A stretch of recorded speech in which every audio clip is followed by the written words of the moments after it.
Yeah, that's how you start a Friday.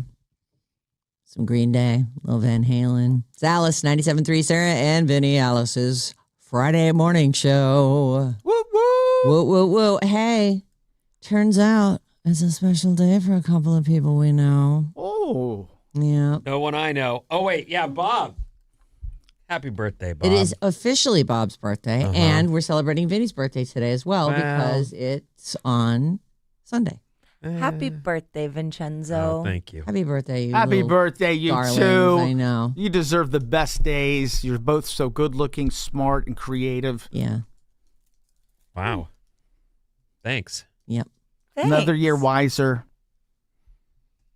You guys Thank goodness. I just love you guys so much, like both of you. I'm so happy to be sitting in this seat at this moment. Like, you guys are great, and I'm so pleased to be able to celebrate you today. That's nice. That's nice of you to say, really. Love you. Love y'all. Eat lots of sweet stuff. Treat yourself. My house has never been more full of snacks and treats because Easter, Susan's surgery, my birthday, the moms have shown out. Oh, that's amazing. Now, that's what moms do. Mm-hmm. They go, oh, this would be nice. We'll do this, and then we'll put a little of this together. Make them feel special on their special day. You guys got big plans? I know you. No. You're not just going to leave Susan on the couch and go off and do whatever you want to. Girls' night. Yeah. No, not this weekend. I feel like you did enough of that this week. Yeah. Yeah. And then next weekend I have plans, so he's gonna have to stay home. And Oh. I told him I'm going to a show next Saturday. He's like, "Oh, okay, I think I'll come." I was like, "No. Yeah, no. No. I'm You're not not, coming." I'm not dragging you around. I'll live stream it from my phone. Does your family have a plan for you, or when are they getting back? They'll be back, I think, sometime today. But the note I got, which, by the way, I know the storm had been like coming all week, and I mentioned it. It was nice at my house yesterday. Oh, it was actually, a really nice day. Nice. It hadn't shown up yet, but there is no doubt it's here. Yes. Rain all the way in, and Yep. at I want to say around San Mateo, as I'm coming from Santa Cruz, it was raining hard. Oh. Not drizzle. Yeah. Like slow down. Crap. It was pretty light up north of the city, and just a little in the city itself. But I'm sure by now, I mean, that was 2 hours ago. So, but the report I got from them up north, where they went and visited an old neighbor of ours, thunder and lightning, very, very frightening. super fun, almost sky show, kind of thing. Oh, so they were really like a real storm. I got a text that said the thunder and lightning is amazing. Do they have the dog with them? No, I have the dog. Oh, right. You mentioned that yesterday. I've been walking the dog 3 mile each walk. day. Yeah, Well, you like to get day. out, stretch your legs. There's other stuff I'd rather do, but sure. A slow walk while someone smells things. Why not? Yeah. Why not? Why not? I agree. I mean, it's nice. I do like being out. I talk to people as I'm walking if they're interested. But yeah, the dog's with me. Well, I will say that back to your birthdays, that I feel like I fell flat. I have something coming for you guys, and I promise you're going to love it, but I do not have it. So I would like to buy you guys breakfast this morning. If you choose, whatever your little heart's desire, as just a small birthday token of appreciation. But we'll have a fun show today. And did everybody watch Survivor? I did, and it was a good episode, like a really, really good episode. I liked it too. Maddie found it a little bland. We can, yeah. I want to mention something before we because we'll talk about Survivor in the 6 o'clock hour. But so yesterday, John and I sit down. I'm like, let's watch Survivor. We got everything battened down, all the hatches for the big storm that's supposed to happen, and we're all set. And we sit down, and it's like, I don't know, 3 o'clock. We've eaten I made dinner last night. We had scrambled eggs and toast, so it was delicious. So we sit down. It's like a little after 3, and we start Survivor, and it's great. Enjoyed it. And then I go, can you help me find the Notebook? And because he knows how to run the TV, so he says The Notebook, and like the cheapest rental is like $5.99. And I go, oh, Bob says it's on YouTube, but we'd have to watch the ads. He goes, great, we'll watch the ads. I'm like, what do you mean we'll watch the ads? Like, why don't we just rent the movie? And so he's fumbling around. He gets us over to YouTube, and he's like, look, there's only like 6 breaks in the whole thing. So I'm like, all right, fine. And he starts the movie. I'm like, oh. He wants to watch it. Well, so now it's like 4:15. Oh, my gosh. Wait, had you already watched Survivor? Survivor, we'd watch Survivor. We sat down at 3 o'clock and watched that. And so then I was asking him, help me out. Help a mama out.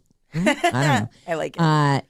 And so he starts the movie. So I'm not going to say anything. I'm like, great. I would love to watch this movie with you.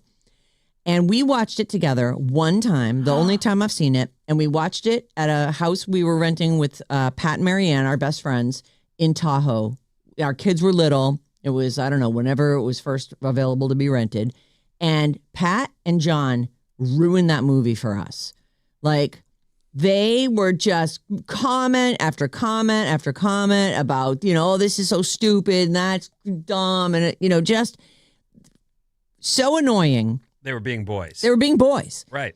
So when he didn't have his sidekick Pat next to him, he got sucked in. Yes. So now it's like we're, I don't know, halfway through the movie, and it's a little after 5. I'm like, all right, listen, just pause it. I'll finish it tomorrow, and I'm gonna go take my shower and get ready for bed, and then whatever, because I go to bed at 6:30.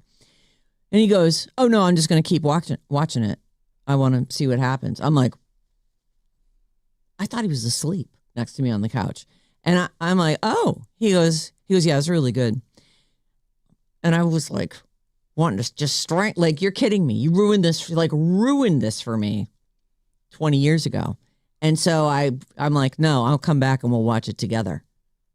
Because I don't like to ugly cry alone, I've never, I realize we all do things for each other, and that is part of being human in general. Yes. We all do things for each other. Okay, with that premise said.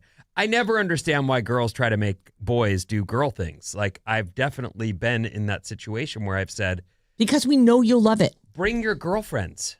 I don't want to do that. You never hang with your friends. You've told me you miss your friends. This is an opportunity for you to do the thing you want with your friends and not torture me into it. Yeah, I like torturing you, though. I really want to be with you and torture you. And listen, this was not me. He pressed play. He started running, and then he was the one who wanted to keep watching. When they were, all this, because it so was a annoying. nighttime So get up, weekend. go away. Well, get up. They could have gotten up and left. I would have been totally fine with that. Well, they were ruining it. I know you're different than most ladies, but often I find myself feeling very guilted into things. Very trapped into stuff. If I get up and where are you going? Well, I was going to go use the restroom. I'll be right back. Okay, let me pause this for you. Well, so I don't want you to miss anything. So you know exactly how I end up feeling like. Yep. Why aren't you just do it with your friends? Like, the drinking thing is one that comes up where I'm all, yeah, you can't. Go party with your bros. You don't need me there to babysit you. Yeah. I want you to go get ripped. Just not with me around. Right. Yeah. The third wine makes me want to run from you. Yes. She gets argumentative and starts, pushy. That's funny because that's so the opposite of very, who she is. Yeah, Oh, she's my God. quiet and easy, but yeah. So I don't understand it, but I'm glad that he does like the movie and that his It's such a beautiful story, Vinny. Like, I thought about you. It's funny because I had said we'll live tweet each other or whatever, text each other, and I totally forgot about it because honestly, I was just trying to get him to find it for me so I would be able to retrace his steps when I was going to watch it alone. I assumed, but I ended up watching the whole thing last night because he was like, "No, I want to keep." I was like, "All right, just pause it. I'm going to go take my shower. I'll come back. We'll finish it out." So I got to bed at 6:50. Oh boy, geez. late one. Very late night for me. Burning the midnight oil. Yeah, but it's honestly, and I was afraid that my face would be all swollen up because it is a tearjerker, I think. And I asked him after, I'm like, "Did you cry at all?" And he's like, "I definitely welled up." But John doesn't cry. supposedly. Mm. If he does, he cries silently in his room alone. I can't wait to cry this weekend. Yeah. Oh my God. It really is like, that's going to be my biggest question for you guys. Like, did this destroy you emotionally? It's so good. It's just so good. It's really not what I need in my life right now, but okay. Well, it is the assignment though. Listen, so grateful. I do stuff for Bob. I That's know. for sure. We do more stuff for Bob than I ever thought we'd ever do ever. Have you seen us on TikTok? Because we're on there. Actually, I think your TikTok, Bob on the Waves, goes to our Instagram. Yeah, I use my TikTok and then I just post the videos on Instagram. Bob's in the unique position right now of making me do things I don't want to do, and I can't even fight back. I know. You just do them. It's incredible. I've never seen anything like it. I mean, she is some kind of... I have been trying for 30 years to get you to do things I want you to do. I have to find tricky ways to talk you into it. I got like the whole management system going. I'll give you some tips. Thank you. You know what? Please, if a handbook, a user's manual would be fantastic. All right, KLLC HD1 San Francisco. Sarah Vinnie, Alice's Morning Show. It's the big birthday show, and we'll be back in a second, and we will talk about Survivor, but I have some other stuff too.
Hey, Alice 97.3. I love that song. It's so good. Is everything okay? You're like fixated on my glasses. Well, no, I didn't bring it up. You brought it up. I know, but look you at said the way I had to get rid. I bought a brand new pair of glasses. I wore them for one day, and now they're gone. I hate them. I do hate. I'm going to see if they'll just. I mean, they do exchanges. It's 4 eyes, so you can just go in there and say, I need a different frame. They're the ones with the little plastic nose grabbers on them. Mm-hmm. And I thought, well, maybe that'll be good because these, the ones without that always slide down my nose. I'll take the slide down my nose. I'm telling you, I felt like I was peeling off layers of my skin every time I adjusted them. Oh, because they were sticking? They're just like, kind of like, I don't know. And I always think about my Nana and how she had these like holes on the sides of her nose that were just dug in. It's where her glasses sat. And I just, oh man, that looks painful. Too bad you're not blessed with a giant beak. Yeah. Then Right. everything stays up there. I know, it'd be good. If there was a good low resting place, like a lump right there would be perfect. Just a toucan nose. There's got to be a better way. I mean, there is. It's contacts, but my eyes are just so irritated by them. Yeah, me too. Such a baby. Well, Just, I mean, know, if meh. you put something in your eyeball, Yeah. it is weird. Yeah. It's Sarah Vinnie Show, and it is Friday, and it is the birthday show. We got 2 birthday babies today. It's 31 for Bob and 35 for Vinny. Looking good. You know what's crazy is we've been doing this show so long. There was a time when we were like, just say everyone on the show is 45. And that felt like, we're like, oh, we'll just, because we were all over the map, but we're all kind of in our 40s. And we're just like, just say it's 45. It's fine. I think we even put the number 45 up on we had drawn it with a dry erase thing yeah. onto the window between the 2 studios. Like, everybody remember, we're all just 45. And like, that ship has sailed so long ago. We're only halfway through what we've done so far. Sheesh.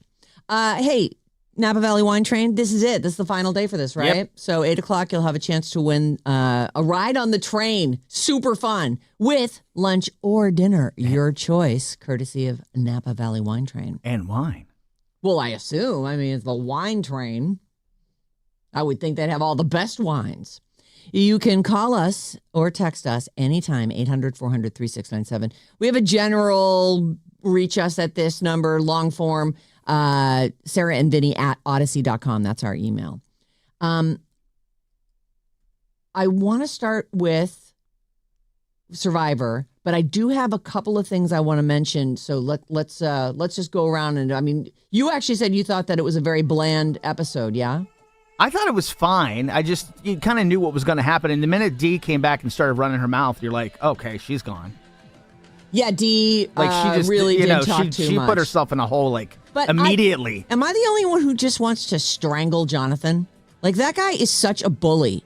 I don't know what happened. He's this big, beefy dude, and he thinks so much of himself. Mr. Jeff. The Mr. Jeff thing really bothers me. I find him so toxic. Oh, I hate Coach more, though. I actually love Coach. Oh, my God. Coach is so delusional. Ugh. I still can't figure out the misdirection they gave us as they were talking about the vote and what it was coming to, and there was pictures. They kept showing Coach. Yep. People talking about Coach. We should. I know they do a great job And I of was trying like, to and then when sell something else. As the count came through, spoiler alert, if you're watching Survivor and you don't want to know, we're about to talk about Survivor. Yeah, we're talking about it. I was shocked that he only got the 1 vote. From D. I thought everyone had flipped on that and was going for him. And frankly, I know Dee did herself dirty by opening her yap. She's so pretty. I know. I was just saying, she's the eye candy. She's so pretty. She is so pretty. Do you think that her lips are natural? Yeah, I do. I do too. Yeah. I think all of that's natural, and that's why I'm saying what I'm saying. Like, she goes out to Survivor and thrives. And I don't mean in the game. She's just been thrown out. But she looks-wise, Yeah. woo! Fiji is good to her. Yeah. Wow. It suits her. Like, she was playing one of the things and standing there, and they did a body shot, and I was like, Hubba. This girl. And I even liked, after she did herself in, and you could see it happening, and she sits down and goes, I did it to myself, or whatever she said at the end, like when she sits down, she goes, I got sloppy, or what did she say? I got messy. Yeah, messy. I got messy.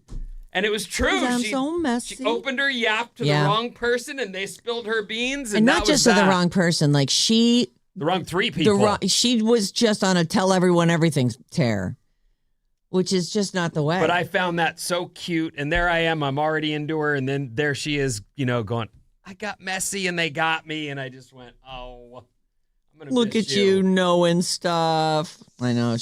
I agree. She's a winner. She's won before. They even said we're getting the last winner out. We might have Ozzy on. Yeah, we're looking at him in a couple weeks. So right, which he's still on and doing great. I don't know how much we'll be able to say about the current season, but There's a guy who, it's funny because there were a few people that were on this season that I was like, I really don't remember this person at all. The blonde lady, I don't remember at all. Chrissy, I think her name is. I vaguely recognize her. I'm like, okay, but I can't remember anything about her gameplay or whether or not I liked her. And that Angelina chick as well, she got booted off, I don't know, 2 weeks ago before the 3-person elimination last week. I think that they brought her. I think that Mike White was an important piece for them. Mike White is a very successful. The guy writes the White Lotus, and he's interesting and smart. He's launching the 4th season right now, right? Yes, and they very specifically had 2 of his major allies from his season, like Angelina and Christian. They played, and I wondered if that's why they brought those 2 specifically back, like protection for him. Let's keep this guy on the show, like. It's good for CBS, I guess, to have such a high profile guy on there. Yeah, I don't know. I don't know about that casting, but I do know that the lady who was laying low all along, in my opinion, they just weren't showing her. What is her name? Allison?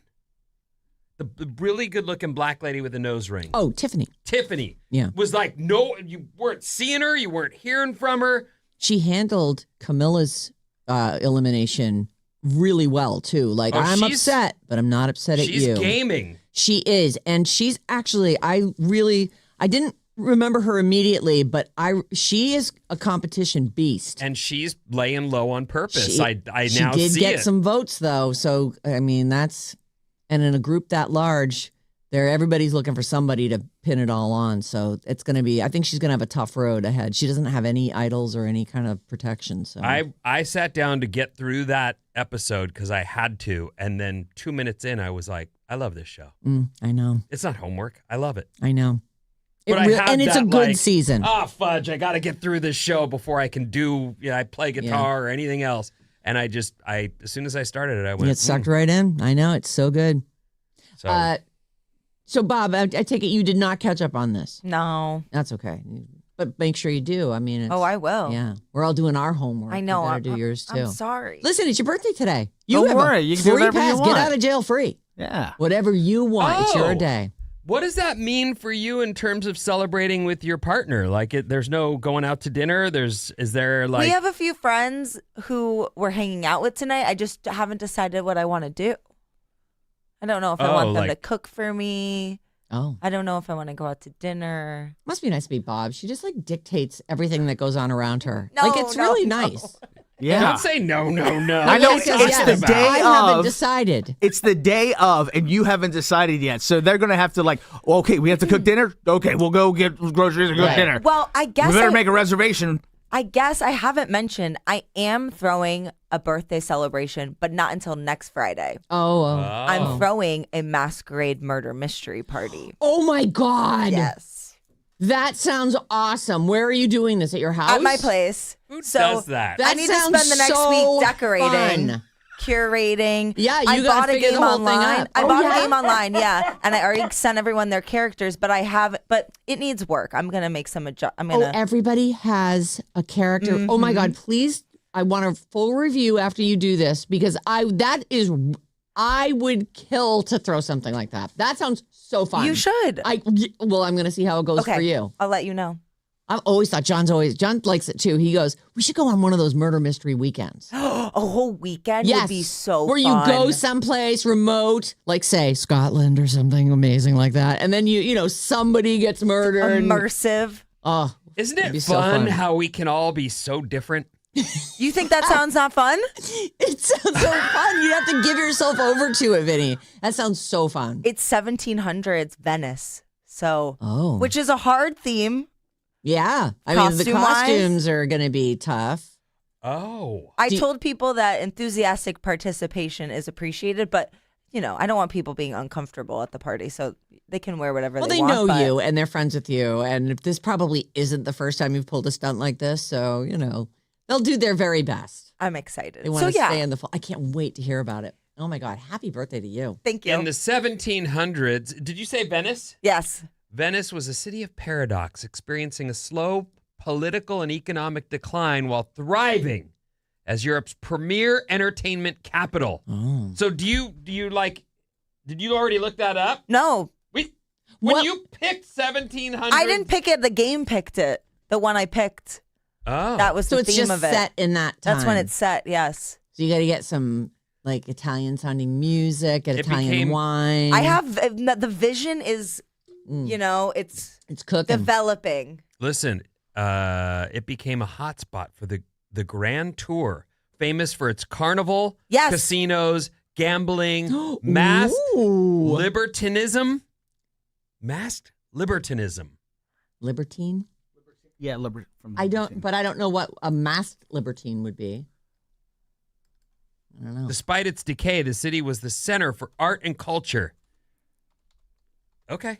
Yeah. What did they wear in those days? There you go. Founding Oh, father wigs. It's Oh. a masquerade too, so everyone has to get a So mask. they have Oh, those look the at big her nose powered masks. This is Yeah. yeah, looks like the plague mask. The plague Yeah. masks. Yeah. Oh, that'd be fun to dress up like this. So what is a masked libertine? What is a libertine?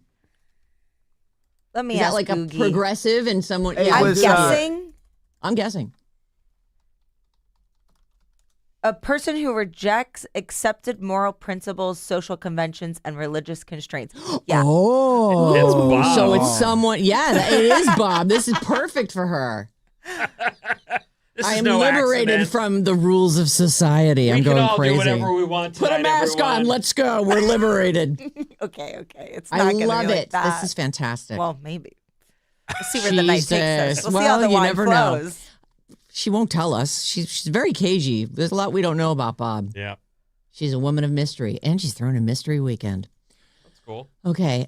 Before we go here, I wanted to mention that at 7:00 we're going to do bad advice. I've got a couple good ones. They're not easy ones, I don't think.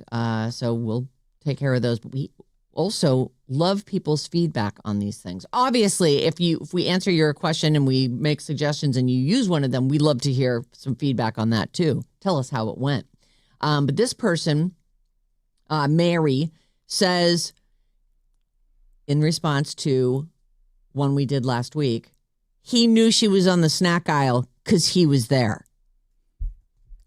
This is the guy who said, let's share locations when they became boyfriend-girlfriend, and then said, what are you doing at Target again? Why have you been in the snack aisle for 9 minutes? And she's saying, this dude's a full-on stalker. Like, and in a way, it is kind of a giveaway for him to say, why are you in the snack aisle? Like, how would you know where the snack aisle was? And is there a snack aisle? Like, I get that they've got groceries. Yeah, like the candy aisle. Oh yeah, Target has all don't the know. stuff. Yes, I go often. They have all the stuff. And they have full groceries. Yeah, Okay. maybe not everyone. There may be older ones, but the one that just got put in by my house has all the stuff. Mm. And the other one that was already established in town, in Santa Cruz town, also all the stuff. And people do grocery shop there. And I often will go, if I'm in there, I think, now I don't have to go to the other grocery store I usually go to. I can get my flour tortillas or the things that aren't at Whole Foods that I prefer to spend less on or Right. like the flavor more. I can get those at Target too. Isn't it funny how nobody just goes to one grocery store anymore? Well, Like when I was I growing don't. up, we went to Fernandes. It was the one that was closest to our house. Fernandes? It was a chain on the East Coast. Oh. And I don't even think it exists anymore. But that was it. You went there. You used your Fernandes coupons. Mhm. You got your groceries from Fernandes, whatever they had on offer. And now it's like there's certain things that we got to go to Whole Foods to get. There's certain things you're going to go to Trader Joe's to get. There's certain things that you're going to go to, a Safeway or a Bonds or something. It's a lot. Well, it's also, you don't have to do that. Costco, right? Yeah, that's but true. You do that because you You want do. the things you want. Yep. Anyway, this person, Mary, is saying in response to the following of locations and the knowing of exactly where you are at all times thing. This dude's a stalker and he was there following you, which I don't like to think is true. I think it's weird. It struck me as incredibly strange to be just dating for someone to say, let's follow each other. Like I don't think I did that with Christina. until we had kids, and to this day, I'm looking at that to find out when Mama's going to be home because I got to either start dinner or not, Right. or how long until someone comes here to rescue me from these children? Well, and sometimes I got to go get something. Do I need to bring them both with me? It's getting a little better now because Isla can stay home, so I don't have to do that as much. But that is why. Well, and Edie's getting older too. Like, there's going to come a time when you're going to be able to just walk out of the house without thinking about it twice. But my point is, I wouldn't ask to follow her unless, I just wouldn't. It's not in our. Is that a Gen X thing? Maybe, because I do follow my family. I have a couple friends that I follow, but for the most part, you can. Why do you follow friends? What is the point in that? Why not follow friends? I mean, we've just where shared. They're at, we their shared. GPS? I don't go and follow them, but they are there. But why do you need to know where they're at? I don't need to, but if I did need to and they were missing, I would know. But it's not. I got you. That part, I don't really need to follow them. But I can share for a couple hours. There's an option. You say share your location. Someone's coming to find you. You share your location for 1 hour, for 3 hours, forever, whatever. No, I don't do any of that. That's okay. I'm not saying you shouldn't. I'm just saying I don't do that. I don't think it's that unusual for someone to say, we're saying boyfriend, girlfriend, we're together, let's share location. I just don't think that's probably for us would be like, why though?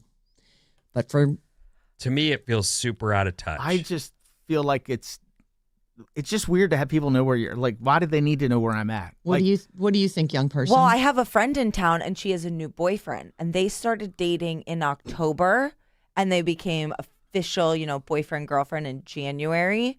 And recently, for exactly what you're saying, they were meeting up or something. He shared his location with her, but you can choose to show it for the rest of the day or an hour or whatever. But he chose to share it indefinitely. So now she has his location, and she told me about it. She's like, "But I didn't share it back. I don't think we're there yet." I think she should not be there ever. I mean, like I said, if you've got a reason as a couple to need to know where the other person is, otherwise, I feel like that. When I heard that bad advice, where the guy was saying, "Hey, we should share," I thought, that is not good. Immediately thought that was bad. Well, it turns out it isn't good. I know. I saw what's coming up in the news. I didn't. We just went. I thought we had plenty of time, and no, we didn't. National parks and more after these.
Happy Friday. There's Nellie. It's actually not that hot in here, which is good, but in the studio that Maddie and Bob are in, it's always very warm in there. Well, they keep the heat up. Yeah, they do. But in here, no, we keep it at 70. It's nice and chilly in here. We don't need to take off all our clothes or anything. Check out the Alice 97.3 Instagram reel. Let me try that again. Check out the Alice 973 Instagram for video reels and pics from the Sarah Vinnie Morning Show daily and links to all our personal profiles. What's up, everyone? This Alice Report is brought to you by Atco Pest Control. Nice. Tunnels and damaged lawns can appear overnight. Atco Pest Control handles gopher and mole problems efficiently so your yard can recover. Go to atcopestcontrol.com and mention you heard about Atco on Sarah and Vinnie, that's this fine show. Hello. And get 10%. Hello. All right. Let me get through this. Hello. Yeah, Squiggy. What? Mention you heard about Atco on Sarah and Vinnie and get 10% off gopher and mole services this month. That's atcopestcontrol.com. All right, here's what's happening. I apologize for those of you who listened to this fine radio show and got home yesterday, or, well, you don't leave for home at 11. I do, though. But it was sunny. It was sunny. There were some clouds, but it was mostly a nice day yesterday. A beautiful day yesterday. Today, though, is different. The rain, the storm is finally here. I know because I was told from my own family that's up north that there was thunderstorm, lightning storm, all happening last night. So it's here and moving our way. We hit it this morning. I hit rain on my drive-in, so the storm will go through the weekend. Yeah. No, you know. You take what the weather dishes out. We need There's nothing every else drop, you can do. Sarah. Sure, that's right. Always forget about that part. Give it all to me. We've talked about AI a lot because it's, Everywhere. I don't know, going everywhere all the time ever since it was unleashed. I don't know, what was that, 2-3 years ago? 2 years? Honestly, they say they've been priming us for it for a long time. Like your home device is a Good point. form of Yeah. AI. But yeah, this whole like you can access a guy who is a computer, who's gonna like talk to you in a way that is quite solicitous, actually. I mean, it wants to be friends. Tell me everything. Microsoft is now putting this out there. They don't want you to, Microsoft doesn't think that we should take its AI assistant Copilot, that's the name, too seriously. Oh. Because it makes mistakes. Well, they all definitely do make mistakes. Last year, Microsoft quietly updated the terms for Copilot. Here's what it says. Copilot is for entertainment purposes only. It can make mistakes, and it may not work as intended. Don't rely on Copilot for important advice. Use Copilot at your own risk. Oh. And I'm going to guess all of them have that in the fine print terms that we and all conditions. skip. Okay. Agree. God. Sheesh. Amaze. You know I'm going to agree. Right. That's why you made this so long, so I wouldn't read it. Obviously.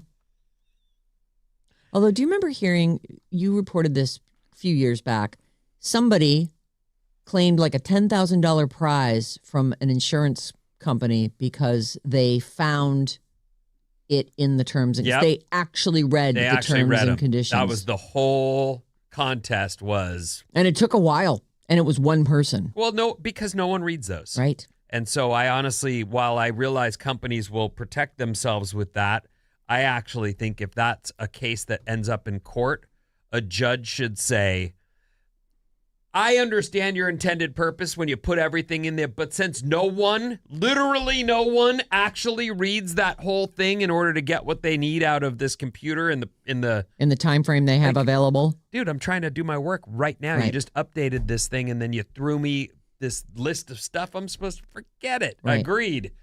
I feel like that shouldn't protect them the way I it agree. does. I click agree on what you've just said. That is definitely, I feel like that's a defense of it. And I didn't know what I was agreeing to. Sorry about it. And what I meant just a second ago was also that like sometimes it's an update that you didn't even opt in for. You just got the updates, or well, I guess you did opt in for it, but you do that with all your other stuff. Right. But then you get that like thing and you go, I can't, even if I were going to read it, I can't do it right now. I'm trying to use this thing. Right. Hey, speaking of AI, I saw this story yesterday. Anthropic has created an AI that is so dangerous, they're not releasing it. Like, it can go and do anything. Like, it could get around all cybersecurity that we have. Oh my God. It's so scary that like they build it and they won't release it. But like I was somebody reading could about do that. I forget boy. what specifically. Can you look at that story Yeah, again? I'm looking at it right There's now. specifically something that thing can do that is a problem, and that's why they're not. It can patch security vulnerabilities, but it can also go around cybersecurity. As I read that story yesterday, and I could be wrong, this is about Anthropic. It also will notify if you're a hacker. Anthropic can be used to tell you how to bypass. Yes. So it's not that Anthropic just tells you, Here's how you do it. here's how you do it. Oh, you've and asked? hackers Here's can a- just go right around you. Oh, boy. So that was the trick as I read it, and I thought, what's to keep them from putting that out though in 3 weeks? Or somebody else, another ad Yeah. company makes it and it's like, well, we'll put it out. Yeah, it's over, people. Back to Copilot, which Okay. is Microsoft's AI. Don't trust it, They're says saying the company. Don't rely on Copilot for important advice. Use at your own risk. Oh, boy. And that's different than what Microsoft's CEO recently just said, which was use Copilot as your personal assistant in your everyday life. So there, mixed messages there. And most, again, don't read all of the fine print. So they only heard the CEO say, Yeah. you're going to love this. Well, I don't want to be a doomsayer. Now Microsoft says the disclaimer about it being for entertainment purposes is just legacy language from when Copilot was more of a search tool. They say they'll update that soon. For now, double check anything Copilot tells you if you're using the Microsoft AI because they're tipping you off it's for entertainment purposes only. So, if you're doing your homework in college Yeah. and Mr. Stout gets your wrong book report. You get book reports? I don't, but I get discussion posts that are, they have to review something that was in the module, and they're all using AI. Like, I almost have given up. It's just. Well, I feel like it fight the good fight, but honestly, just from where I'm sitting, it doesn't seem like a fight that ultimately will be won. No, it's only going to become more invasive. It's not going to be like, well, this is the threshold that it sits at, and that's it. But they're not smart enough to make it first person. Like, when they write in first person, I'm like, at least they're, I don't know, Right. it seems like their thoughts.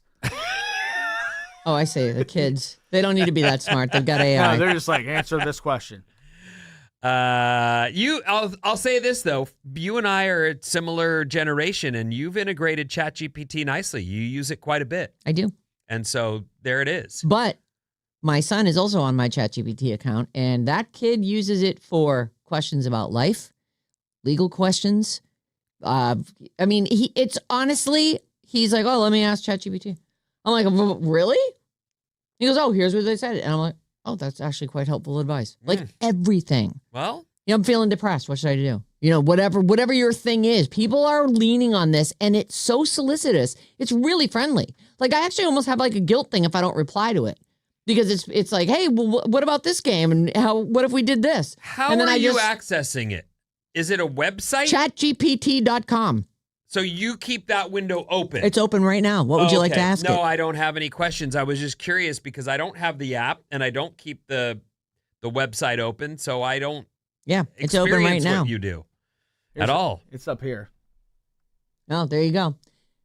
If you want to make AI punk songs, Yes. it actually tells you tools you can use Yeah. online. Oh boy. Oh boy, this is National parks, ladies and gentlemen. Yes, I would love to get back to nature. Right. From that, Mm. the end of days, to the most beautiful places in the world, or at least in America. Merca. The most visited national parks list is in today's Merc News. That's the San Jose newspaper. And they include Here we go. I've got a list of 5. Tell me how many of these you've been to. Okay. Yosemite. Yes. Actually, I've got a list of 10. Let's do it. Let's go all the way down. I have been to Yosemite. Glacier, Montana. No. Olympic, Washington. No. Grand Teton, Wyoming. No. Acadia, Maine. Yes. Oh, you've been there? Yeah. Acadia National Park is incredible. They get 4 million regular visitors. Rocky Mountain, Colorado. Yes, I believe we drove through the we landed in Denver and we drove through the Rocky Mountains. Does that count? Yeah. Okay. Yeah, these are the top. Because I would assume that's enormous. The Rocky Mountain. I mean, I saw a small slice. These are the top national parks in America. All right. Let's see. The Rocky Mountains came in at 6. Yosemite comes in at 5. Grand Canyon, Arizona. Yeah, I've been there. Yellowstone, Idaho, Montana, Wyoming. Zion, Utah. And Yes, the I've done number Zion. 1 most visited national park is the Great Smoky Mountains in North Carolina and Tennessee, with double the visitors of the Rocky Mountains. More than double at 11.5 million visitors a year. Wow. It's very big. It's a very big national So there's park. plenty of places to visit. Yeah. And I suppose if you live in Tennessee, you'd be like, well, we're going to the Smoky Mountains this weekend. I think it's neat when people make these kind of stops. Yes. Like they decide, I'm going to check some. And I think sometimes you can be like a member. Yes. Like they charge for these to keep them up and everything. And there are people that work there. But if you get like a overarching, you can go to all of them. Oh, is there like a I think whole there is, national yeah. pay into the national park system? And you can... I think there's one big, like, sort of get you into all the stuff so you can go visit on road trips or whatever. I've definitely I did Yosemite, but it was raining and snowing. And so we did the one night and then left. Yeah. You can get a America the Beautiful pass, an $80 annual pass, I think for your car for the whole year for most federal $80. parks. You know, Reasonable. someday when I'm retired, John and I do plan to do like a huge road trip, go all the national parks, go all of that's. I'm going to get the America the Beautiful pass. Be fun. Yeah. Where are we going? I don't know. The next closest Right. national park. Well, I definitely want to see Rushmore. I've never been to Niagara Falls. There's a ton of stuff all over this country. It's a beautiful place with such varied landscapes. It's Well, and amazing. there is an absolute.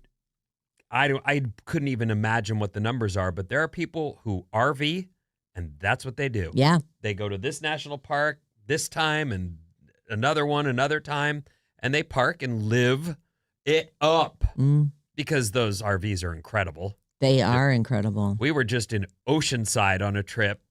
Remember the trip where we rented an RV and, Didn't close the bottom craziness of the poop happened? and- yes. Right. Lots of stuff happened. You Broke don't need the to listen key to her. off and That the- stuff happened. Was- Yes. yeah. It was me the whole time.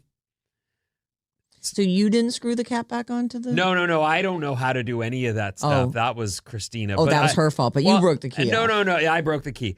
It's not her fault. I just wouldn't have known at all what to do, except that when she looked underneath the RV, what had happened in the bathroom had fallen straight through. Oh. So she went, oh, yeah. Better plug that hole. That doesn't seem like something we want.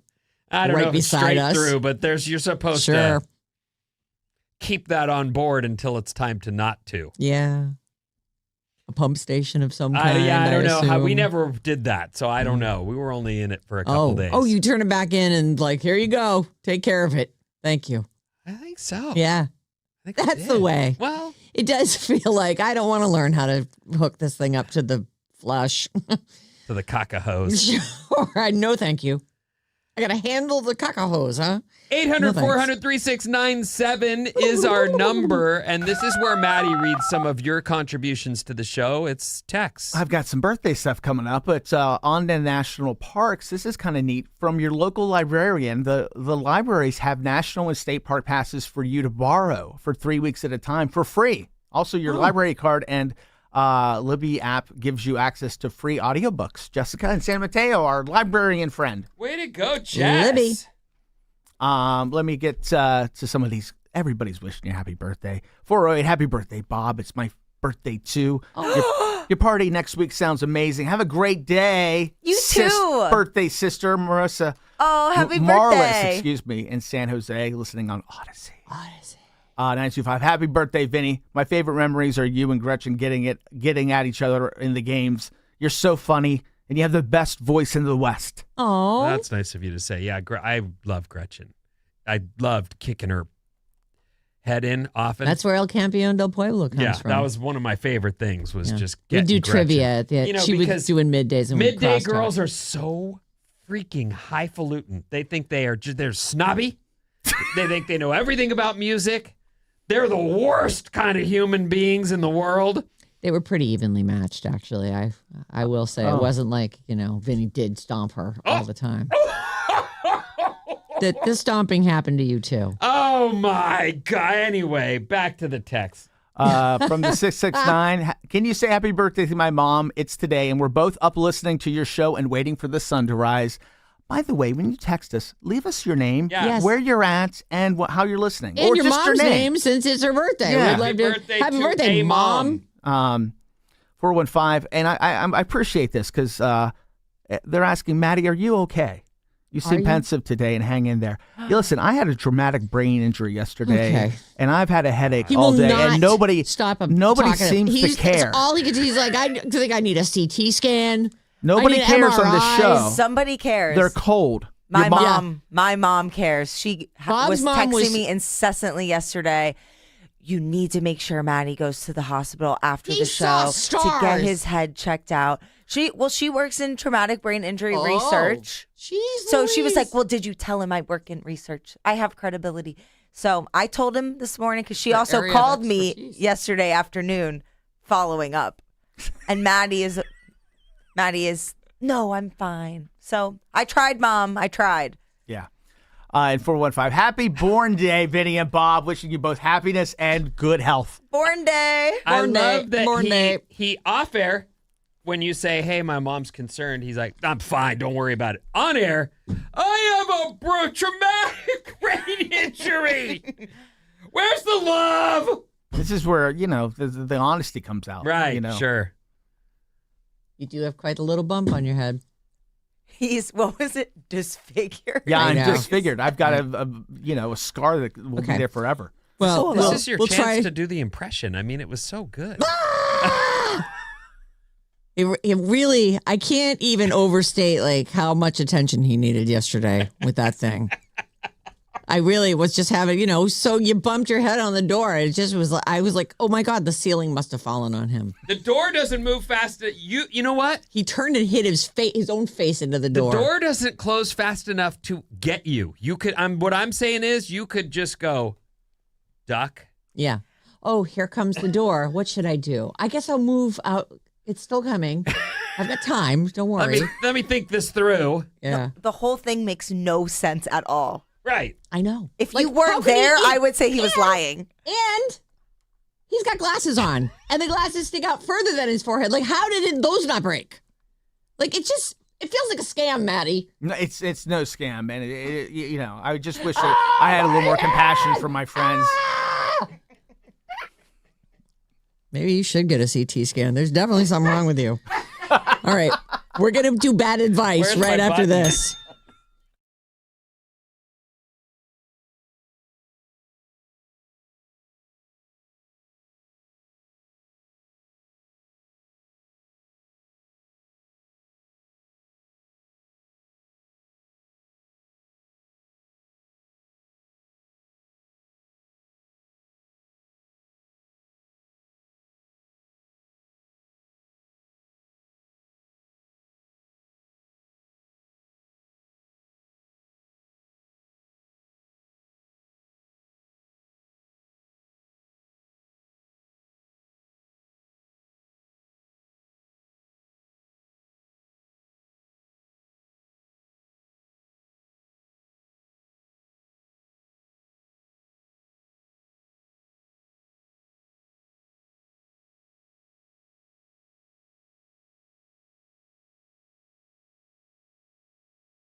Cheap Thrills. Alice, 97.3, Sarah and Vinnie, Alice's morning show. This part of the show is brought to you by Jumpstart MD. You can start your weight loss journey with Jumpstart MD. Mention radio and get started for only $20.26. Call 855-JUMPSTART or visit jumpstartmd.com. Our text line is 800-400-3697. Also works like a phone. In fact, we have a phone contest coming up. 8 o'clock, we'll do the Napa Valley Wine Train tickets via phone calls, actual phone calls. You get to talk to Maddie, so extra prize. We do have a general business email, but I want to talk about badadvice973@gmail.com.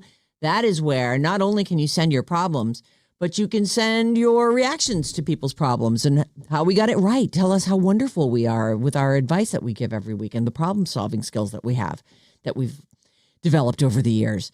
But also, your own thoughts on what happened. I did one last hour, but I wanted to mention this one too. This was from a couple weeks ago, this guy, and we all decided that this was like a family prank that was pulled on this guy. The lasagna. This is now everyone go around the room and say something nice about the lasagna, not about the chef, not about. So this guy's at his first family dinner with his girlfriend of however long, and they're all hanging out together. And she poo-pooed it after that. It's just, something my family does, whatever.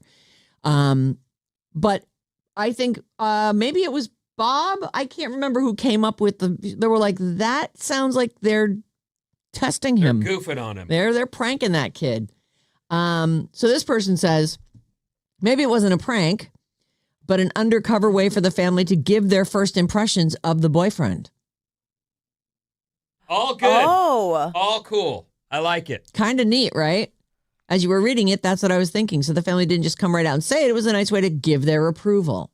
Depends on when the critique happened, I guess. At the beginning, when the lasagna was still structurally sound, or at the end, when everyone had already dug into it. It was I at the like very it. end. When I've dated, and, when you meet people and they come right out with their rules, Yep. Oh, I need you to. My reaction is to say, I'm going to go. So I actually think them sort of having like your rules. a way to it's right out of the gate. Right. We just met. I like that they had their own way to communicate and do this thing without sort of putting him on notice. Right. You know what I mean? I like it. I think that it's clever if it's a prank. Mm-hmm. I think it's more clever if it's a rating system. Review for him. Right. I think that's so funny. Anyway, that was just a cute one. Just an example of one of the, the guy was like, is this weird? Should I leave? So this one that I'm going to do now is, I find it disturbing. Uh-oh. I think that this is a product of where we're at with the access that people have, kids have, to social media and way beyond. So here we go. Sarah and Vinnie, Maddie and Bob, please keep my name anonymous. I run a preschool, and before and after school programs from my home. At present, I have students ages 3 to 11. A couple of months ago, a 9-year-old girl student we will call Audrey had her tablet here. And I looked over and I could tell from another 9-year-old girl student, Caroline, that she was watching something strange. 11-year-old Michelle says, "What's that?" Like she sees it too. I got up and took the tablet from Audrey, who did not want to relinquish it. I insisted and looked at her pictures, and then and it was on a video of someone dry humping a strange-looking stuffy. I took Audrey into the nap room and I questioned her. She denied everything until I clicked on the tab for details. It was taken on a day my school and elementary school was closed. Also, I paused the video in her hands so she could not deny it was her. Oh, I paused the video on her hands, as in those are her hands in the video. I told her I was going to have to tell her parents. I also talked to Caroline and Michelle because they had seen it. The other student, a 9-year-old named Marie, did not see it. I talked to Caroline and Michelle's mother. I told them I explained to the girls that this kind of behavior is normal, but it's to be done in your own privacy, never be filmed or shared with anyone else because they're minors, and to do so is against the law. Aubrey's parents banned her. So this is Aubrey's parents now. They banned her tablet and phone, told her she was banned for a year from her devices. One day later, she tried to FaceTime Caroline on her mom's phone, and her mother declined it. We now know she's allowed to use her phone 10 minutes a day. Audrey is the only student where the parents are not together, which is apropos of nothing really, I guess. Who knows? Each of Audrey's parents is guilty of not supervising her online activity. Fast forward now to a couple of weeks ago. Caroline and Marie asked to talk to me privately and ask if I've heard of a site called xvideos.com. Vinny, you've heard of that one? That's porn. Mm-hmm. That's one of the porn portals. Yes, I know that one. I asked why, and they told me Audrey showed it to Caroline and that Audrey watches it all the time, and that's all she talks about. Marie, this is a 9-year-old. Marie had not seen the videos. When I questioned Audrey, she denied everything, and 11-year-old Michelle confirmed that Audrey had shown it to her as well. I told Caroline's mom, and since her daughter had seen it and confided in her before, she said she'd call Audrey's mother and Marie's mother. I agreed to talk to Michelle's mother. Now everyone's on spring break, so this was last week. And I was wondering if you could offer me any advice on how to proceed when school reopens. I know for a fact Caroline and Marie do not have unsupervised online activity. Caroline has no devices. Marie has a limited access to her phone watch. 11-year-old Michelle has supervised online activity. I've already banned all electronics on my school property. I must remain anonymous, OFOC. That's what has to happen. You just can't have that there. Right. And I'll tell you, as someone who's gone through this and maybe we're just getting out of that phase where daycare and help are essential. An absolute. We have to have it. The missus works. She has to go to work. She cannot screw. Right. So these people have you by the you-know-whats. And I don't say that, but the daycare is crucial. You said it, essential. You've got to have a place to take your kid that they feel they're going to be cared for. And if you say, this child cannot bring this device to my location, not ever. And if they break that, then you punt. Mm-hmm. You got to go. You can't. Yeah, you're absolutely right. That's how you handle it. Banning all devices, I want that anyway at a place, at a center where someone's carrying. She just said though that, or in the note, I think if what I heard was that, some kids have, boundaries and others don't. Right. That's part of the problem. If you're a parent working full time with a kid and divorced, and so you don't even have that hope that someone's coming home at 5:00 to help you, you might be like, get on your device. I need a minute. I got to start laundry. I got to start dinner. So it may be the reason that this young person is being on their device or so good at getting around on their device. I want to say they're Amazon kid devices, but everything's been stripped off them. Like there's nothing on them. Except if they're savvy, could they put more stuff on probably, maybe, but they really, like, this is something that you might want to talk to the parent and say, if you don't know that your child is very tech savvy, I'm here to tell you your child is very tech savvy, and there's a lot of stuff on one of the things that I fret over is YouTubers don't have rules. They can do whatever they want. No, one of the famous not even ones, like the FCC. The most famous guy, or one of the famous early on guys, was that PewDiePie guy who everyone watched. Everyone thought he was great. Disney was about to hire him and become some partnership. Yep. And then he was caught using anti-Semitic language in one of his video games, and suddenly the gig with Disney went away. Mm-hmm. He may still be huge, but that's the point. You don't know who your kids are watching when they're on YouTube, right? Unless you're keeping an eye on them, right? So, and this sort of unlimited. I mean, I have to assume that if some 9-year-old knows about X videos, that they are not being watched. I think that banning devices, actually, you're right, there is problematic, especially for instance, she mentions that Audrey's parents are divorced, so it could be this person's picking them up today, this person's picking them up. That I feel like check your devices at the door. Like they don't go into the. You can have devices. I can't control what you do outside the daycare, but you're not bringing them in, and we can check together to see if you've got a text from mom or dad or whatever. Maybe Bob can comment on her parents and the way they handled their divorce, but I feel like parents feel guilty, and I think that they bend the usual rules in an effort to make up for how they feel about what's happened to their family unit. Like, Right. I get it. I can see how that would be heartbreaking, but the loosening of rules isn't helpful. No. Yeah, and I don't think it was so much that they definitely felt guilty, but it didn't lead to a loosening in rules. The divorce, in my experience, led to a lot of time where I was unattended because they both worked. And if I was at one of their houses and they were working, then I was home alone a lot. So just a lot of unsupervised time on the internet. And luckily, I didn't find anything too crazy. But when I was in third grade, I had an experience where a girl who had an older brother told me that they had found naked pictures of Brad Pitt on Google. And so I went home and tried to find naked pictures of Brad Pitt on Google when I was in third grade. Oh my God. And Did you find them? Because they're there. I never I've seen found the them. picture she was talking about to this day. Sounded delightful. But it really is what to a third grader. That sounds delightful. I would have been like, "Oh my God, I would never want to see that." No, I'm kidding. It was just very much a curiosity Yes, thing, and of I'm sure course. that's what's happening here too. But you need boundaries. And then my dad found out somehow and put parental controls on my computer.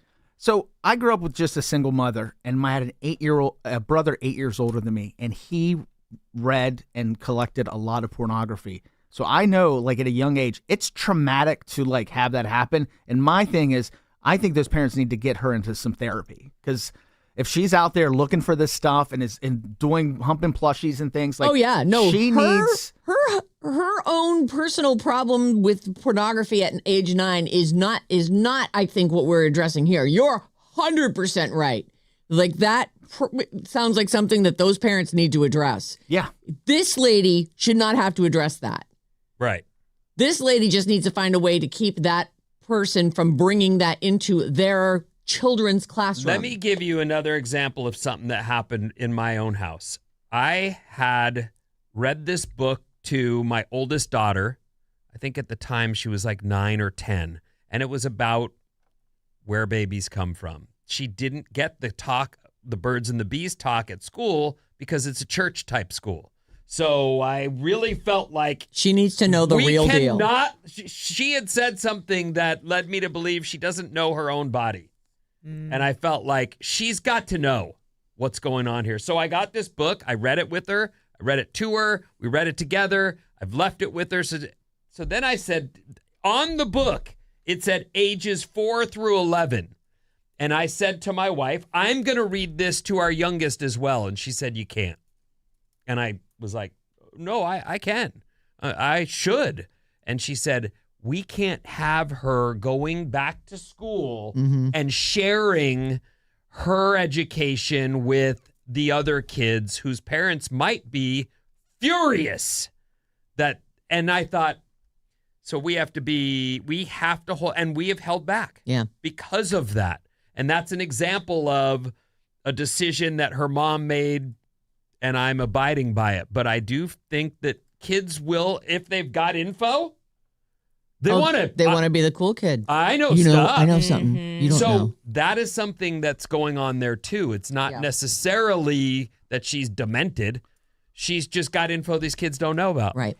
A couple texts are saying the daycare lady is mandated to report that to CPS. So I was afraid of that. and Oh boy. Well, that's probably why she wants to stay anonymous. I don't have any info on her. and 510 is saying, maybe the child is being abused. That she's so into this stuff. So she would call child services. It could be any number of things. There's a right? million things. And but I it's the parents. I that need do to- feel like maybe that is what this lady has to do. I don't know what the rules are. Without knowing surrounding it. anymore, Right. I have a feeling it's just that she's the cool kid who knows stuff these other kids don't know about, and that's why she's sharing it.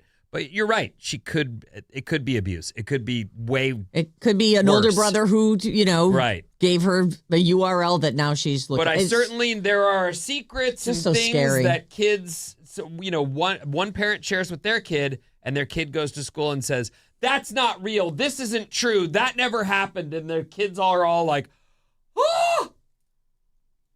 Well, those are minor Yeah. by comparison to your body and the things that happen in a bedroom between partners. So, yikes. One from the 510 elementary school teacher here. The person should also consider contacting the child's school since she's likely has access to tech at the school and maybe doing the same thing there. Right, She this may sounds like be an even to after-school find a program. connected counselor at the school that can help her understand what's going on with her. Yeah, so I guess, at first I was just like, just ban all the stuff and tell them not to talk about it. But you're right, this might need a further reach out, whether it's CPS or the kid's school, and try and make a connection there. But this is, I mean, to me, this is a really real life hard It's one. tough. Yeah, I do think that the parents need you more than you need them. Oh, yeah. Like So you you- could just eliminate this You get altogether. to call the shots here, and whether you believe it or not, that's up to you. I just remembered that I have one about changing your name when you get married. I'm gonna try it. I'm gonna try and because something came up. I'm gonna try and This is the best. I was hoping we would talk about this too. Someone we know is getting married soon. yes. It's me. It's a me. And we're not going to divulge the actual last names here, but when I asked about it, because I was curious what you were planning, you said we're going to make up a new name. With combining the letters in a unique and fun way to make a whole brand new last name. That's what I want to do. I would love to combine our names, the first part of my name, the last part of his, because I love the idea of having a family name. As I've been open about, I hope to have kids and I want us all to share a name, but I don't think the hyphen thing is sustainable.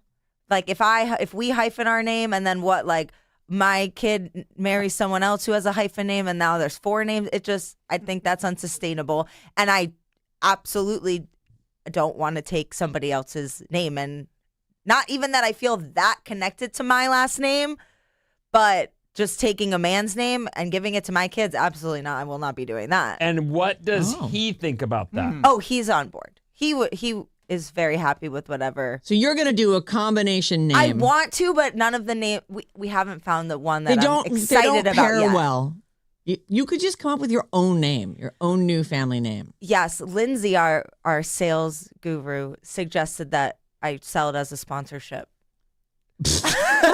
Leave it to a salesperson. Yes, they really are full of great ideas. All right, so here we go. Good morning, Sarah and Vinnie morning crew. Since you're big on word economy and spacing, I'm utilizing bullet points and 1.5 spacing.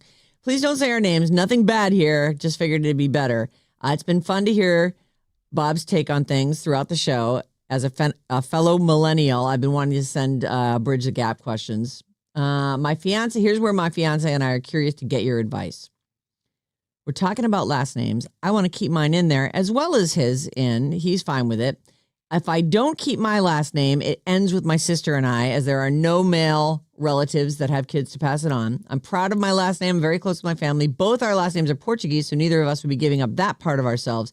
We know that typically the male last name gets tagged onto the end after the female's last name, but I prefer his followed by mine. And she has all these different things. I'm used to hearing it that way because his last name is also my dad's middle name. Oh, It's like a whole thing. that's kind Okay. of cool, actually. I know. They should keep both then. He's open to changing his last name too so we can match. It all sort of depends on the order. He's hesitant because what people may think, even though he knows it shouldn't matter. So we're trying to figure out the order. Should his last name go first or mine? I love that his last name is your dad's middle name. That creates such a synergy. I think it just naturally makes sense that you would put his name and then your name. Yeah, I think that that's does the make answer. Don't overthink it. F the patriarchy. I mean, it's not like he's taking your last name, which I also think is cool. I have multiple friends who plan on taking the girl's last name because they like it better. Yeah. I do think there's nothing wrong with that. I mean, we make up the rules. This is our house. Like exactly. These are all human constructs. You can do whatever. You can break tradition. You can keep with tradition. You can make up a whole new name, whatever you want to do. I will say that I have their names in front of me and she's played them out. I actually like the way it sounds with his name first.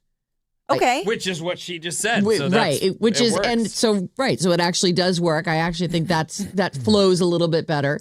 For what it's worth, that would be my advice, and clearly what you're saying too. And honestly, I agree. I love when people break with tradition. I know someone who's changing their name right now.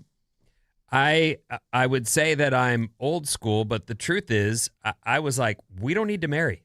I'm here. We have kids. Right. There's no reason for that. I don't need We can break with tradition. state or government approval on our relationship at all. Right. I don't need that. So, but then of course she was like, but I do. And then and so I said, okay, well, if we're gonna marry, then I want you to take my last name as part of that tradition. Right. Otherwise, let's just shine the whole tradition all together. So there's that. But she didn't care. She was fine with that. Yeah, I'm fun, right? You are. Oh my God. I'm so extra. You make it so fun. We're gonna do it. We're gonna do it my way. Well, that was the one thing he made a concession, and she made a concession. Totally. So in the end, though, as she went to change her name, she went, "This is so bleepity blappity blippity. It's pain in my." It is a pain in the ass. And so just know, like, that's her following the traditional route, and it was a pain in the. I don't even know what happens when you just start making up words. Right. I don't know if that's easier. But now both partners are changing their names as well. I don't know about that. Yeah. How do you get to make up a word and register it with Social Security? You can. That's just the paperwork. It's paperwork, yeah. And I think sometimes we've heard that it goes like somebody named themselves Kick-Ass Rock and Roll or something, right? They totally change their name, and a judge has to sign off on it. I think it can go that far that they keep pushing. Like I'm not able to approve this. This has to go on to whatever the next level is. 707 is saying people should not be changing their names in any way in case the law gets passed where you cannot vote if your name does not match your birth certificate. Oh, boy. Oh, That's a whole horrifying topic. Yeah. Well, if you do change your name, make sure you keep all the paperwork that you've generated. Oh, my But I did it online. All right. badadvice973@gmail.com. Please feel free to always send us your fun, not just your fun problems, even your terrible problems. I feel a little bit like, I don't know, but that first one is. I think I feel exhausted. I know it feels scary because we're just going, oh my gosh, but I don't think it's abnormal. She has to stop it. Yep. At her workplace, but there's no doubt at 9 I was interested in nudity and what, like the Playboys. It's not a shock that there's curiosity there. Right. It's just that there's so much available to satisfy your curiosity. But if they're not exposed to it, you get the other side of that, which was my daughter who didn't quite understand how her body worked at all. And that's why I felt like, okay. I need to walk her through this. She doesn't know, like nothing. Right. No understanding whatsoever. Well, I can't kiss anyone. I don't want to have any babies. It was even weirder than that. The bottom line is it needed explanation, and I had to go there with her. Right. And so that's all. I don't think it's as bad as we fear. Right. I hope Fingers not. crossed. I know, exactly. All right, Vinny, what's coming up? Chocolate, cheese, and more after these.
Life.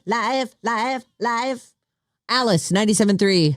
Friday. Sarah and Vinnie, Alice's morning show. Woo, woo, woo, woo, woo. Coming up at 8 o'clock, we have your chance to win tickets for the Napa Valley Wine Train. Stick around. What's up, everyone? This Alice Report is brought to you by Fremont Bank. Here's something worth thinking about. Where you bank shapes your community. Oh. At Fremont Bank, deposits stay local, funding youth programs, helping nonprofits thrive and supporting small businesses. Discover community banking at fremontbank.com. That's fremontbank.com. Check them out. Try to support the brands and companies that support us. That's right. That's part of the community, too. That's how it works. Yep. All right.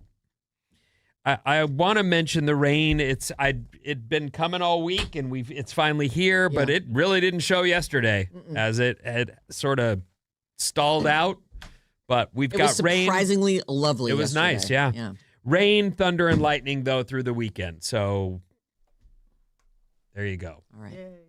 Yay is right. Yay. I got this note. Or a little blurb of a story in front of me. It says, "Oh, everyone's getting ready for 420 week," and I was like, "420 is not this Monday; it's next Monday." So, are they going to celebrate the week leading up, or do you celebrate the week of and go from 20 to 24? I think that when you love 420, you are always celebrating. Okay, all right. I'm going to say though that the weekend, since it's a Monday. The weekend before will be when it's really going off. That's just my theory. So, 420 week is next week, Probably. Everyone. Get ready to celebrate. The internet say celebrate 420 week leading up to 420. Okay, there you go. Let's get this party started, people. Now you know. Thank you. Amazon, I'd been thinking about this quite a bit, actually, lately. I love reading books. I also, if you corner me and force me into it, I'll tell you I also listen to books. Yep. Well, we have long drives. I don't want to admit that, though. And by we, I mean you. Yeah. But I love reading books, and I don't like the experience on my iPad. The Kindle was the way. Yeah. The way the Kindle worked, it didn't feel like bright lights. It was not lit, the original Kindle. Right. I loved the original Kindle. It was a white background, but not lit, just white. And then it was some kind of like magnetic technology that was like putting the words up there. It was actually really easy on the eyes. I do like reading on my iPad because, or, my phone or whatever, because I'm an addict for, I don't know what that word means. And get the information. Oh, this I highlight this thing, takes me right to Wikipedia. You're not alone. I love that. And what that I think is, like, I'm sure that was designed for you and me. Yeah. People who read a lot of books, but my kid knows how to touch the word and get the definition, and often, I don't know if that helped. Add a new word to the vocabulary. I don't know if she understood what that explains to her, but I do think it's really cool that you have that technology. If you have an electronics graveyard somewhere in your home, and I feel like we all do, with chargers and devices. You don't want to throw it out. What if I need it for something? Amazon is announcing they're going to stop supporting older Kindle models in May. Oh, they the poor people who like that. These are the really old ones, so if you still have one, you're probably okay. But Kindle released in 2012... And they're saying that you're no longer going to receive updates if you've got one of their older ones. No more updates, as in we're not writing for that anymore, but you could still use it, but it's no longer supported by Amazon. They're forcing you to buy a new one. Right. And if you've had one for that long, you got your money's worth. Yeah, I believe so. Yeah. Users will still be able to read ebooks they've downloaded, but their accounts and their Kindle library will remain accessible, but that device is no longer supported, will no longer get updates. If you ever need to do a factory reset, that thing's over. Toast. So consider a new one, or at least now you know. Amazon debuted the Kindle in 2007, and they say the first The first 5 generations will be unsupported. The crazy thing about it is that you absolutely don't have to buy a physical Kindle anymore. I mean, I just have the Kindle app on all my devices, and I just read all my books on my devices. Right, but it doesn't have that same screen. No. Oh, no. Oh, absolutely not. You lose that, like, sort of But I don't easy think on they the make eyes. it that way anymore anyway. Didn't it start with the Kindle Fire? It started with to have a lit screen. I don't know if they still make them. I don't know them. I don't either. I haven't had one in a long time, I know, but I I've just been use the thinking app. about it because I really liked reading without that bright light in my face. Mm-hmm. Eating chocolate and cheese could help you live longer. Together? No, but the two things have, positive effects in your life. Okay. I certainly eat some cheese guy. Yeah, I like cheese. You're making me a sandwich? Slap a little cheese on I that. want some cheese on that, please. Yeah, having a burger? I want cheese over anything else on that burger. Oh. You can keep your mayo. I mean, I want mayo, but if you're telling me what's the one thing, I want cheese. You can keep your beef patty. It's basically a grilled cheese. A new study of I have grilled cheese coming up. Oh. A new study of more than 3 million people found that people who ate more chocolate, cheese, and fermented dairy like yogurt had lower death rates, especially from heart disease. Wow. That's surprising, isn't it? The idea is that these foods help your gut. Gut health is trendy, so people ignore it, but it's real. Mm-hmm. It's a real thing, and it can change your life if you get that sorted out. Yeah. Yogurt has good bacteria. Chocolate has compounds that support your heart health. You got to get real chocolate, though. Like, Yeah, I think M&Ms aren't even real chocolate. Like, if your dog eats M&Ms, you don't have to worry because it's not real chocolate. Or Is that right? something like that. Some vet I know was saying that. They say not all fermented foods made the list. Sourdough bread and miso were not shown to be as healthy. They also say the most important thing is to watch the sugar. A lot of sweets are loaded with it. The chocolate you're talking about has much less. Yeah. And you can taste it. You can tell. At least 70% cacao. Mm-hmm. Anyway, if you're a cheese and chocolate fan, and who is it? Let's face it. I mean, it can be good for you. Yeah. How about a fast fact? I love fast facts. You know that. Fast facts. It's a misdemeanor in Pennsylvania to trade your infant. Well, that's it. Just a misdemeanor. So if you want to trade your infant, just go there. Okay. Good. That's solid knowledge. A 2-liter bottle of soda was created by Pepsi, not Coke. Huh. Pepsi debuted in 1970. Weren't you a 2-liter carrier? I was. I laugh would walk at that. around with a 2-liter Diet Coke and What? yeah, just And slug on it all day. In what all day decade? long. The 80s. Would have been the 80s. Mm-hmm. That's so fun.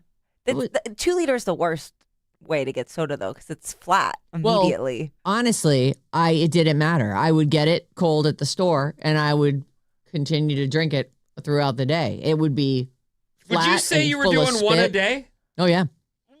In fact, I remember thinking nothing of it until I walked in someplace and my friend Goodrick was like, "Where's your statement piece? Where's your the thing you're known for?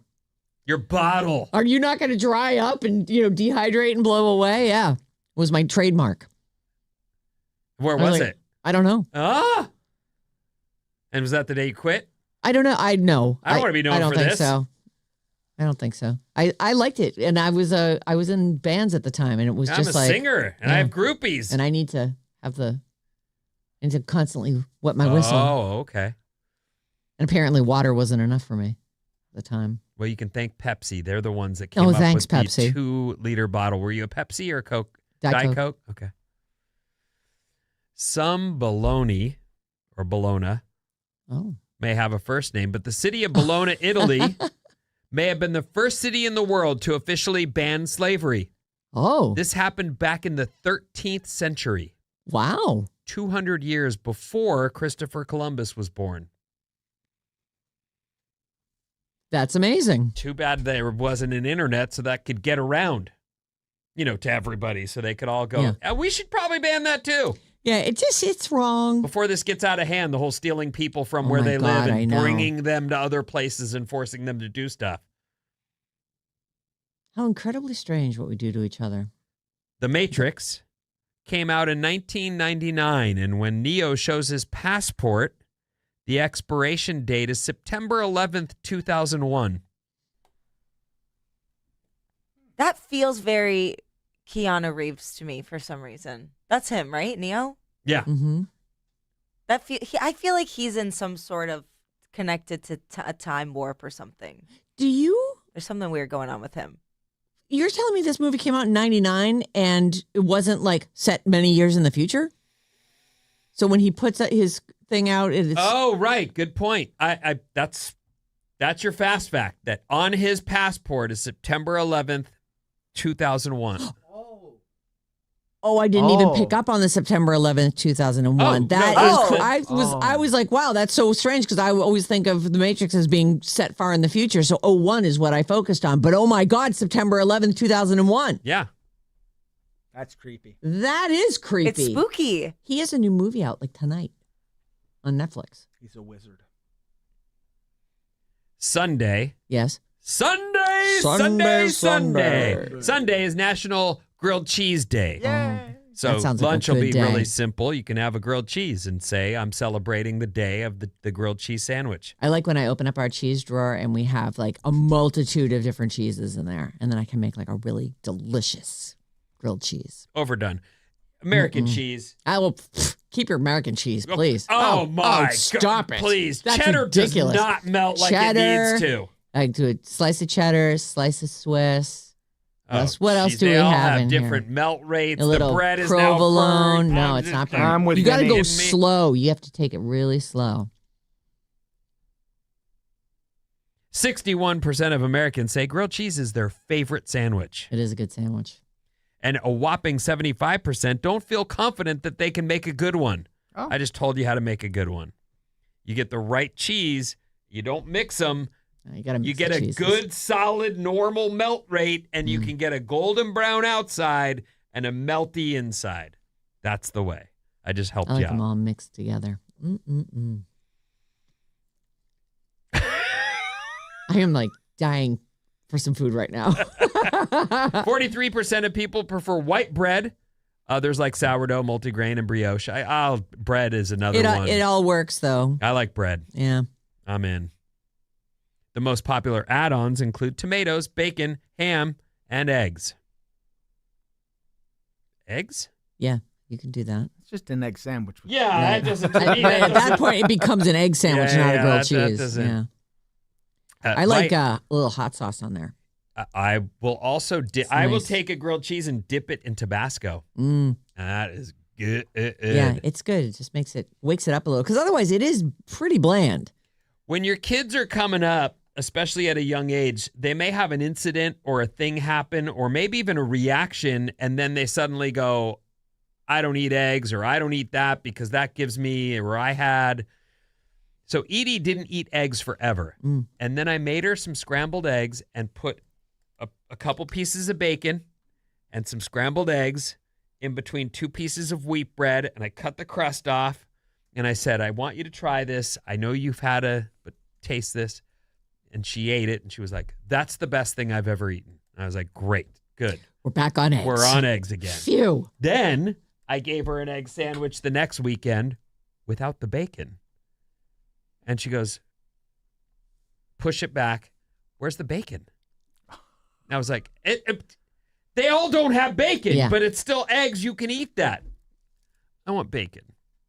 So I guess that's the secret ingredient for your egg sandwich, ladies and gentlemen. To trick the kids into eating it. They need the bacon. Yeah. Bacon is good. They'll foil you every time. Bacon. Yeah, bacon had a moment.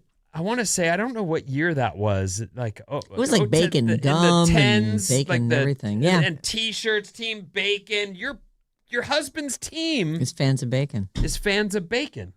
How long was that team? How long has he been playing? Since he was in his early 40s, so 20 years. Fans of bacon. Yeah. I think he didn't name the team. He joined it. But There are a bunch of Jewish people on that team, and so I think that they named it ironically. Oh, because they don't eat pork. I do not believe that they eat bacon. Oh. Well, I mean, I guess it depends on how Someone serious you are about it. Sneaks it into your egg sandwich. What are you I didn't gonna even do? notice. Right. 800-400-3697. Maddie's on the show with your contributions. These are your texts. From the 510, most weed stores have deals all April. 420 and Earth Day give lots of reasons to celebrate. Ha. Oh, that's nice. 420 and Earth Day. I mean, and a lot of times they're the same day, right? Doesn't Earth Day sometimes fall on the 20th? It's the 22nd. Let's celebrate nature, you guys. It's so cool. It's also Hitler's year. birthday. Oh, great. You had to throw that in. 310, 420 week is becoming like Christmas. Start celebrating earlier and earlier, but more fun. All right. We got a lot of people with grilled cheese recipes, but I'll give you a couple. 650, hey, Vinny, if you want the best crust on the outside of your grilled cheese, use mayonnaise and sprinkle it with Parmesan cheese. Oh, that sounds good. Yikes. Okay. People do say instead of butter, use mayonnaise, but I just don't like it as much. It just tastes oily to me. I want the butter. 408, the best grilled cheese sandwiches. Use several different cheeses. Linda and Campbell agrees with you. If someone can make that for me, I'm eating it. Don't get me wrong, but if I'm making it, the melt rates they're all off. You just have to take your time. You have to take a long time to melt it. 408, you're a very sensitive lover. I am. The way you take your time with your long sandwiches. time. I don't have that I'm in me. loving on you, Sammy. 408, pro tip. Air fryer makes the best grilled cheese. Use Trader Joe's Unexpected Cheddar Drool. Lori in Sunnyvale, listening on Odyssey. I've never tried their Unexpected Cheddar. Yeah. I would like to say, before you get to the next one, it's been a while since we said, happy birthday. I've got that coming up next. Fantastic. And to Vinny. 408, happy birthday to Bob and Vinny and my beautiful wife, Carol. My daughter was the knucklehead that didn't include her name earlier. So there you go. That's fun. She's not Happy a knucklehead. birthday, Carol. Happy birthday. 510, Bob's taking random last names. How about Stout? That's been on Odyssey. It's a solid name. It is a solid name. It's a solid name. The Stout name. I don't know. It seems cursed. Oh, my God. What about, you might walk into a door every day. What about Swift? Oh. No, I don't want to be weird about it. That's why I'm like, I would love That step forward is the weird part. Picking any, I almost think picking any name that's not connected to our names already feels weird. But you're making up a name. Why not use the entire universe as a option or possibility? Keep the ideas flowing. Butterfly Unicorn. I have some names for you. Okay. But they actually use your names. Okay, so I'm not gonna. we'll chat. Oh. All right. Oh, and a little update from the 925. Earth Day is always on April 22nd. It's my birthday. It's always April 22nd. Happy I didn't realize birthday. that. I guess we just celebrate like on the weekend or whatever. So, all right, we're gonna take a quick break. When we come back, you're gonna use your phone like a phone and call us for the Napa Valley Wine Train tickets.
Alice, 97.3. Sarah Vinnie, Alice's morning show. Hello, Friday. You're looking pretty today.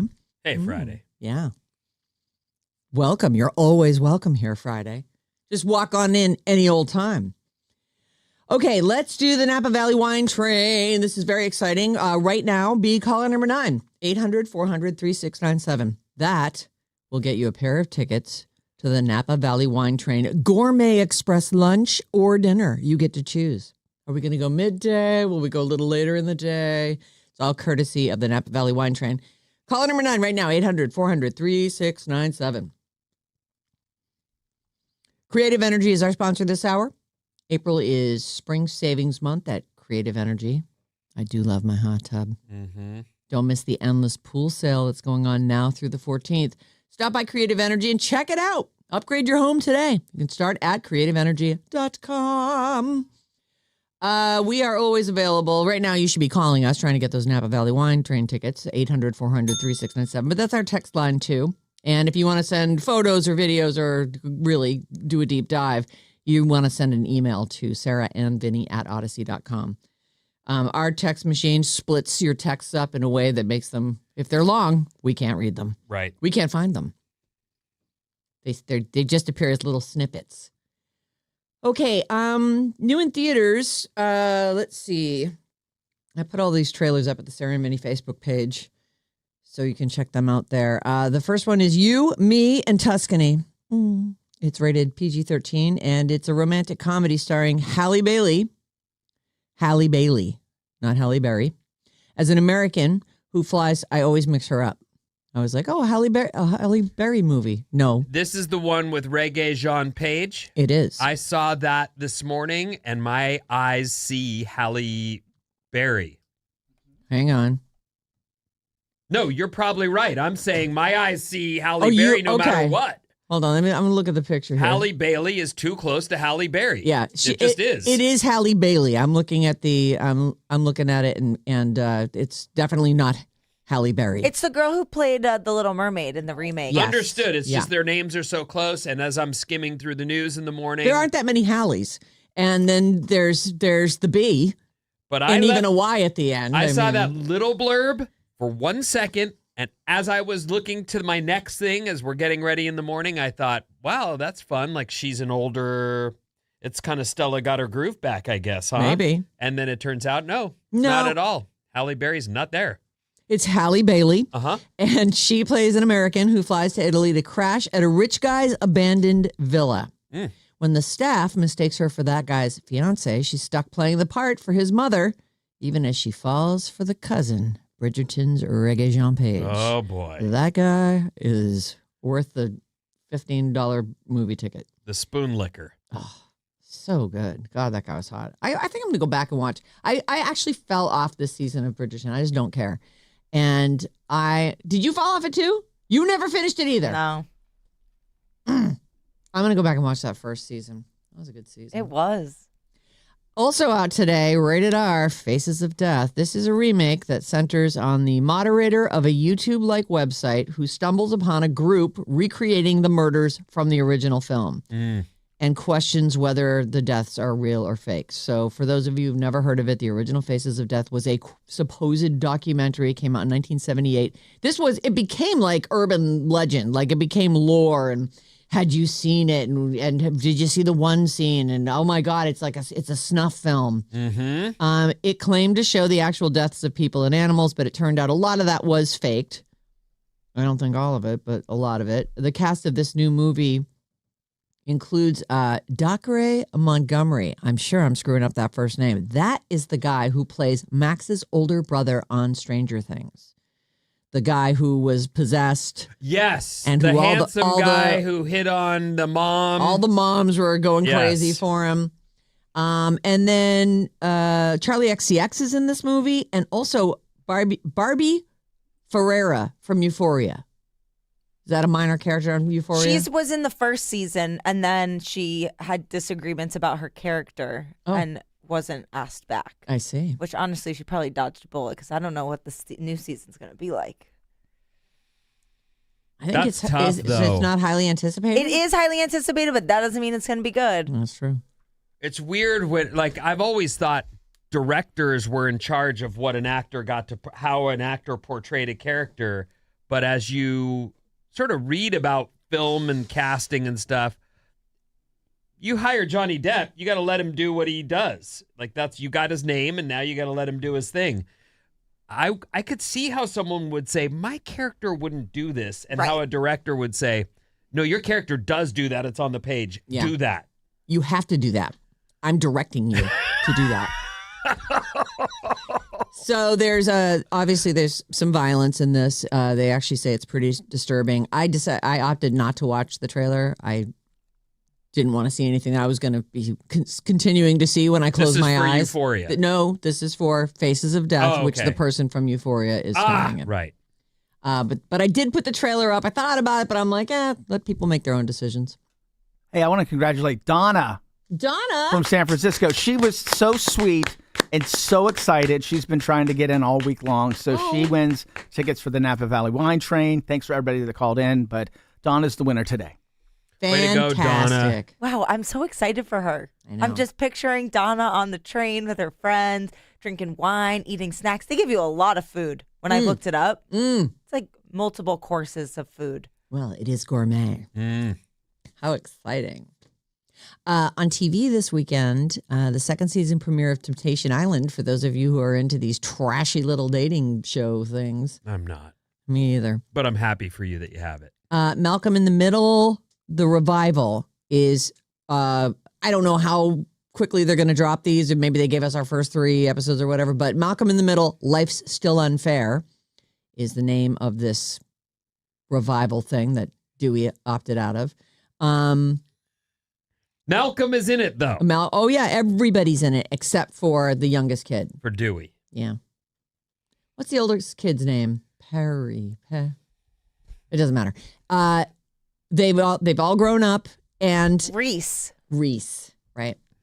I did put the trailer up just because I did want to take a look at who's going to play the little kid, and they seem to have gotten someone who, like, okay, that kid could grow into that person. However, I was looking at some reviews. Just the headline: Malcolm in the Middle reboot, Life's Still Unfair, is totally unnecessary. Well, it does. He has, by the way, it looks like from the trailer, he has completely separated himself from his family to the point where Malcolm he says they're toxic. I can't take it. I hate all of them, including my brothers. And he has I don't know if it's a wife or a girlfriend, but he also has like a 9 or 10-year-old daughter, and she doesn't even know. He has kept everyone separate. Now all of a sudden that wall's coming down, and there's a bunch of, it looks like they're zooming, and I don't know who did the review, but I do feel like there are people who, and I'll mention it because I'm watching my daughter experience it, but that Gilmore Girls show means the world to her, and it didn't even happen in her generation. Right.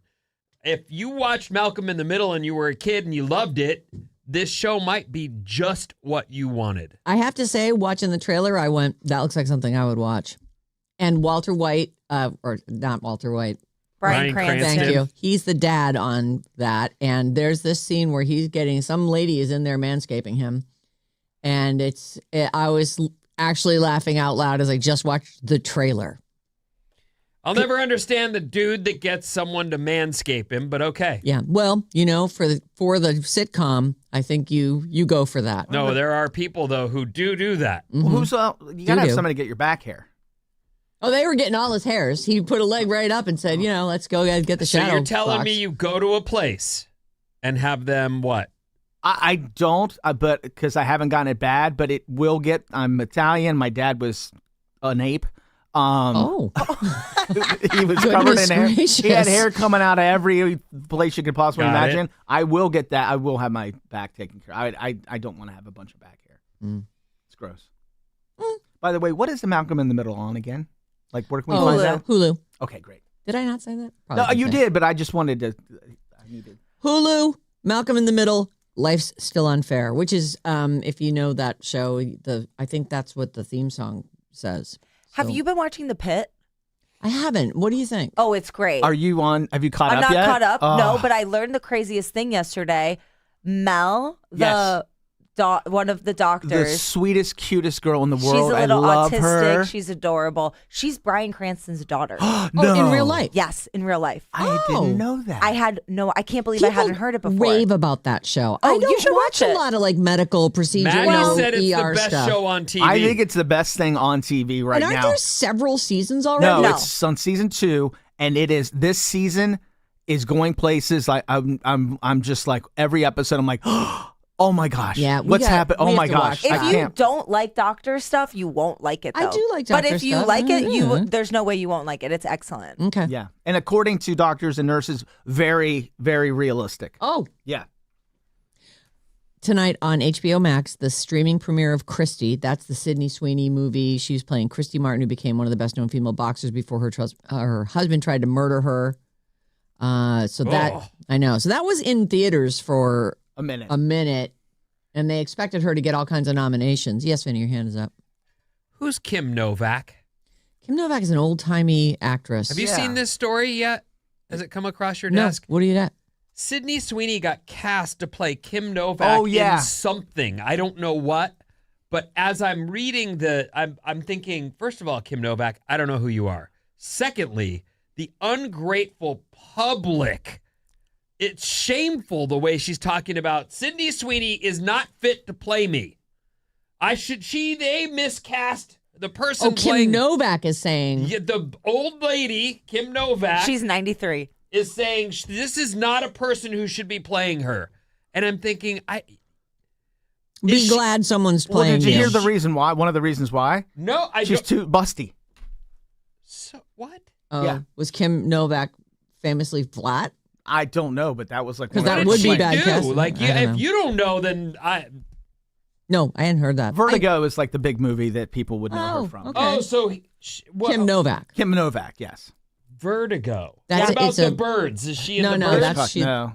No, I think that's Lana Turner. She's in Bell Book and Candle, Picnic.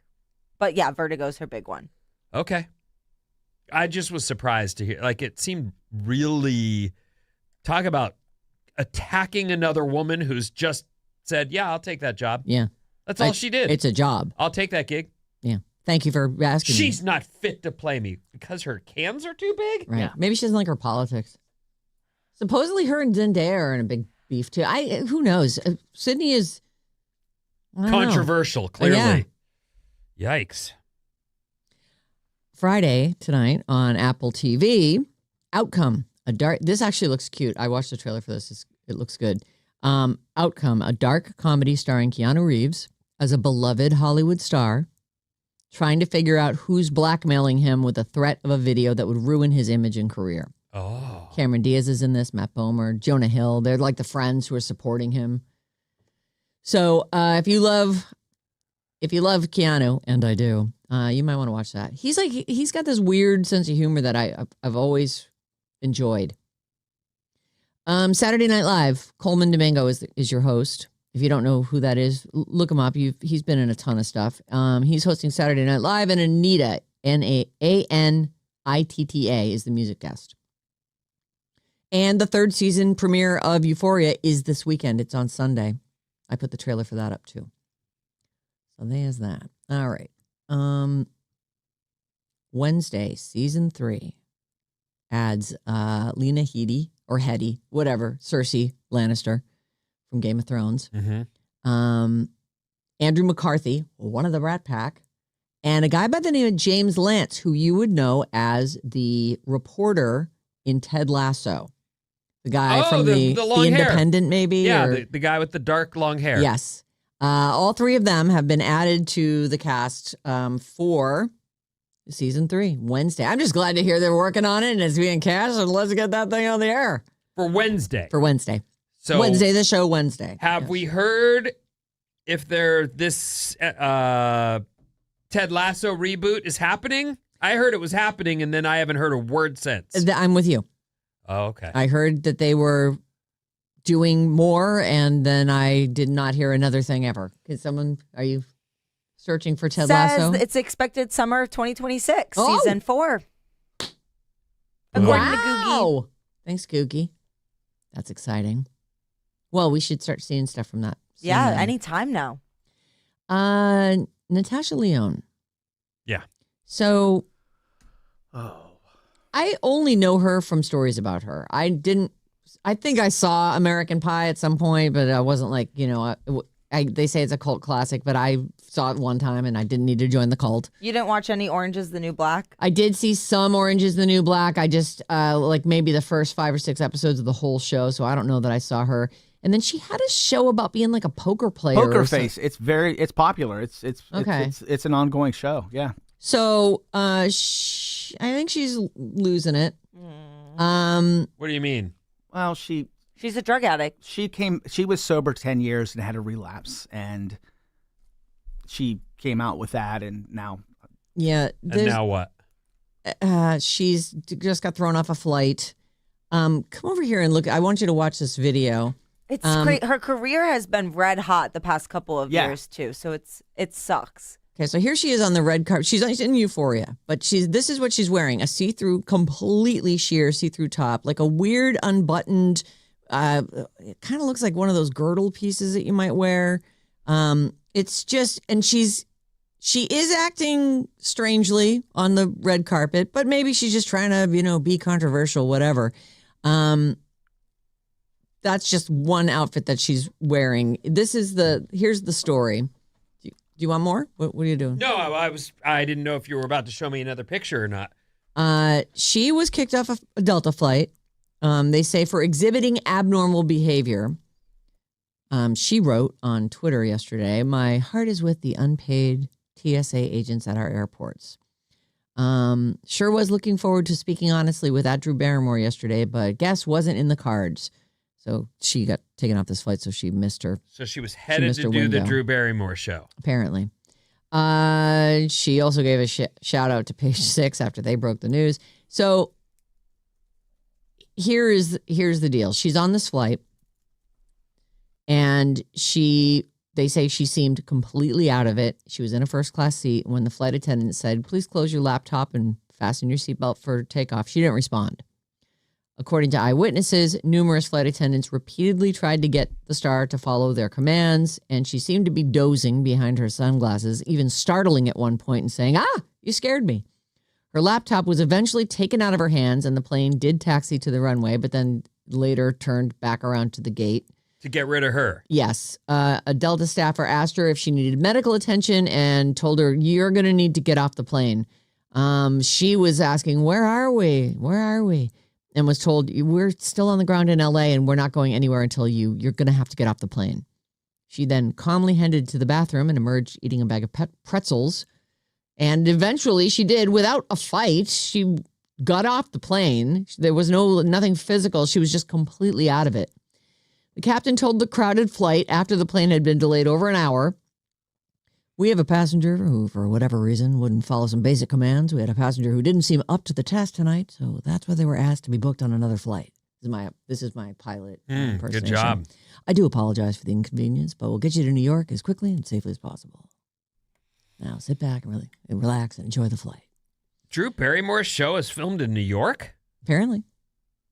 Okay. I mean, that's where I she would've was guessed headed. LA, I but would have okay. as well. All right. She also turned heads at the Euphoria Season 3 premiere, sporting a completely sheer top, nude bottoms that appeared to be like an open corset, and black stockings.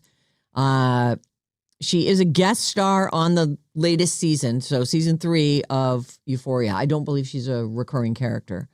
She's a guest star.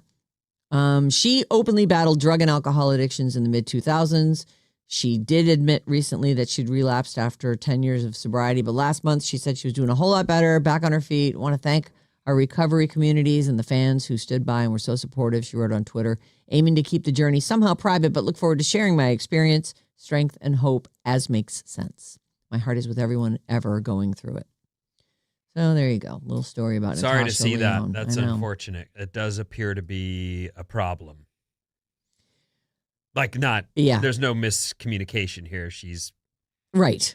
That was someone who was completely out of it Yeah. and had to be escorted off a plane. And just quickly, I wanted to throw this in because I went, okay. Diddy's new defense. He was making constitutionally protected porn.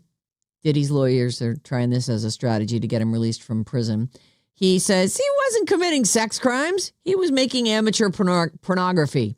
And porn's protected by the First Amendment and thus cannot constitutionally be prosecuted. Freak-offs and hotel nights were highly choreographed sexual performances involving the use of costumes, role play, and stage lighting, which were filmed so Combs and his girlfriend could watch this amateur pornography later. Which they're kind of forgetting something, though. Sex crimes can be. You can't film, just because you filmed it doesn't make it okay under your First Amendment rights. Like, you will get in trouble if you're doing something unlawful. What am I missing, though? I don't understand. How did he, when was he arrested? Did he? Oh, Diddy. I'm sorry. I thought you said Kanye. Oh, did I say Kanye? No, okay. I don't think you did. No, I'm it's mixing Diddy. the two. Yes. Okay. Diddy's in prison. This is his in prison. This is his latest bid to Got be. it. Okay. I mean, I'm so sorry. I don't understand why his lawyer wouldn't just go, no, that's not going to work here.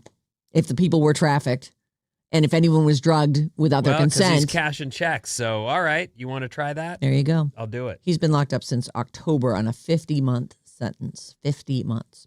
So there you go. Sex crimes can happen while you're filming pornography. You don't get like a blanket protection for that. Okay. But good try, Diddy. What's coming up, Vin?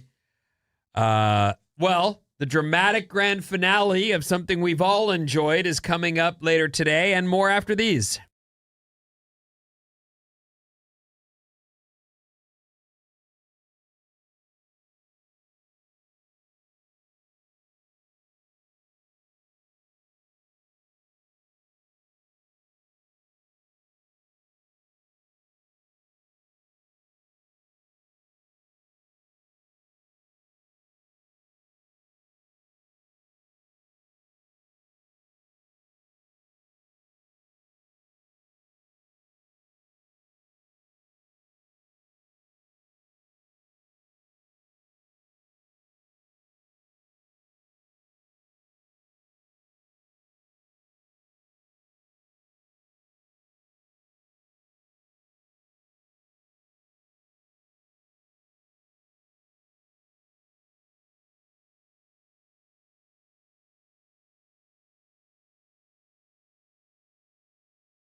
Alice 97.3, Sarah and Vinnie, Alice's morning show, your Friday morning show. Coming up at 9:05, your chance to score Benson Boone tickets. Be here for it.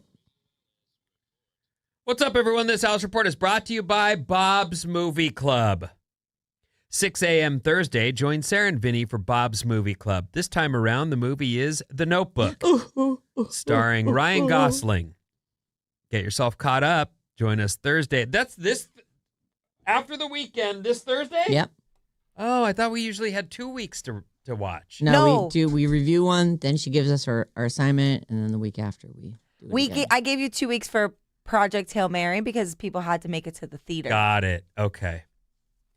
Get yourself caught up. Join us Thursday at 6 a.m. this Thursday and be ready to let us know what you think of The Notebook on Bob's Movie Club. It's actually good that you're mentioning it now on Friday because this weekend is a good time to watch it. It's such a good movie. And you say John liked it too. Well, he must have liked it, right? Because he was like, no, go ahead. I'm just going to keep watching. I'm like, I'll hurry back. Let's watch it together, darling. Because you didn't want to restart it, or you just wanted to finish it with him, or? Well, I didn't realize he was so. I actually thought he was asleep next to me on the couch. Oh. But he was watching it. Allegedly. Today is National Hug Your Dog Day, everyone. And Oh, you should do that anyway. if you have a dog, then you know. Already did it this morning. Yep. A super El Nino could be coming. That's the warning yesterday from our friends at NOAA, the National. I have that right. Well, they there. definitely know how to come up with new monikers for things. Really, now it's a super El Nino. Like, what? Like once in 100 years kind of El Nino. Oh, no. What does that mean? Well, here's what it means. First of all, as a person who goes in the ocean a lot, I've been witness to the coastline erosion over the last 10 years. It's increased by a lot. Like they cannot keep the roads that get too close to the water from falling in and getting ruined. They can't keep the parking lots it's really a bummer. And they say that while there has been certainly some increased water levels, it's also the storms that may or may not be part of, like, I'm not a scientist. Yeah. Is it part of, climate change? Feels like it, but. Well, it has made me mad, so. But the I'm super El lashing the Nino, coastline. so we've had a bunch of La Ninas and it got our water levels back up. Got our snow, not this last year. This last year's been rough, but the El Nino is going to be very wet. Expected to be, I should say. Very wet, very warm. Oh. Meaning not a lot of snow, which is a bad forecast, especially when one is forecast to be the once in 100 years El Nino. That We'll doesn't see. sound good. Well, we'll see. But I certainly like to bring that information to you so you have an idea that Super crappy El Nino. this could be a very wet but unfortunately warm winter next winter. Their dramatic grand finale is fast approaching. Artemis 2's astronauts aimed for a splashdown in the Pacific on Friday to close out humanity's first voyage to the moon in more than half a century. Or if you're, some people on this floor, the first time we've been anywhere near the moon. Right. The tension and mission control mounted as the miles melted away between the 4 returning astronauts and Earth. They've done some great videos. I just watched another one where the astronauts are talking to their kids. Oh. And one of the guys just puts it really well. He's like, all anyone hopes for you is that you'll get up every day and try your hardest or something like that. And I thought, there it is. Try your best. Go for it. All you can do. That's it. You can't take on more than you can actually manage. So you just have to do what you can do. Anyway, there's videos out there of them talking about this, and it's really cool because this is science. Yeah. on a very like relatable, personal level. Like just the fact that they're splashed all over social media. The last time I was going to say that comes right into the place where people are watching. It's so their phones. great. And it's true. 50 years ago, there was nothing like this. You watched it on TV, on the news, or you didn't see it at all. One of the coolest parts of the TV show Mad Men is this is a show around a time in American history where a lot is happening. And they show these shared experiences because no one did have phones then. And so they show them pulling a TV in and plugging it in, and we're going to all watch this together. It's changed a lot. Yeah. But having whoever thought of this, it makes perfect sense, but whoever thought of, we need these astronauts to be big stars. Let's get them on social media. Let's have them talk to the people. And they've stepped up and done great. Right. And they're all so charming. Like it's almost like that was a factor in how they were picked. Well, they're all Gen X. I love them. Oh. All of them. They are? Yes. They're all over 45? Yes. Wow. With little kids. That's interesting. Yeah, he's had They a don't look meme. that I follow some Gen X that's sites, why- and they were like, Gen X crew coming home. Follow Gen X it's sites. really cool. So I'm going to be watching this afternoon. They said originally it was like 5 p.m. our time. They'll splash down in San Diego, right off the coast in San Diego. So I just checked the time. They're now saying 8:07. Okay, so 8:07 Eastern. Yeah. Okay. there you go. Fun. The manager of an entirely alcohol-free sober bar just got arrested for DUI. Oh, boy. The bar is called Sober, S-O-B-R, in Aberdeen, Scotland, which is entirely alcohol-free, which I don't So know. he Why are wanted to you hang calling out. that a bar? He wanted to hang out in a bar. Why are you not calling that well, I guess, okay, I don't know. They have non-alcoholic beer and wine and cocktails, so they are serving drinks just without the actual booze. So it's like you're hanging in a bar and playing pool or Here it shooting is. darts. This place was created for those who love the energy of a great night out without the hangover that follows. Yeah, that's 33-year-old why. Hayden Garrity is the manager of the Sober Bar, and he was just convicted of DUI after being caught more than 4 times over the legal limit Oh, my God. following a crash last month. So I don't know if this was a guy who started the bar or he's, every night leaves and has drinks. Who knows? But he's been busted. So ironic. Very ironic. Mm-hmm. But that's actually not that ironic. It would make sense if you were an alcoholic and you were trying to not drink, but you missed hanging out with the friends and being in that environment. It just isn't helping you because you're like, it'd be great if this actually was a beer. Right. The idea of spending 4 years at college is hundreds of years old, even though technology has made it much more efficient to learn.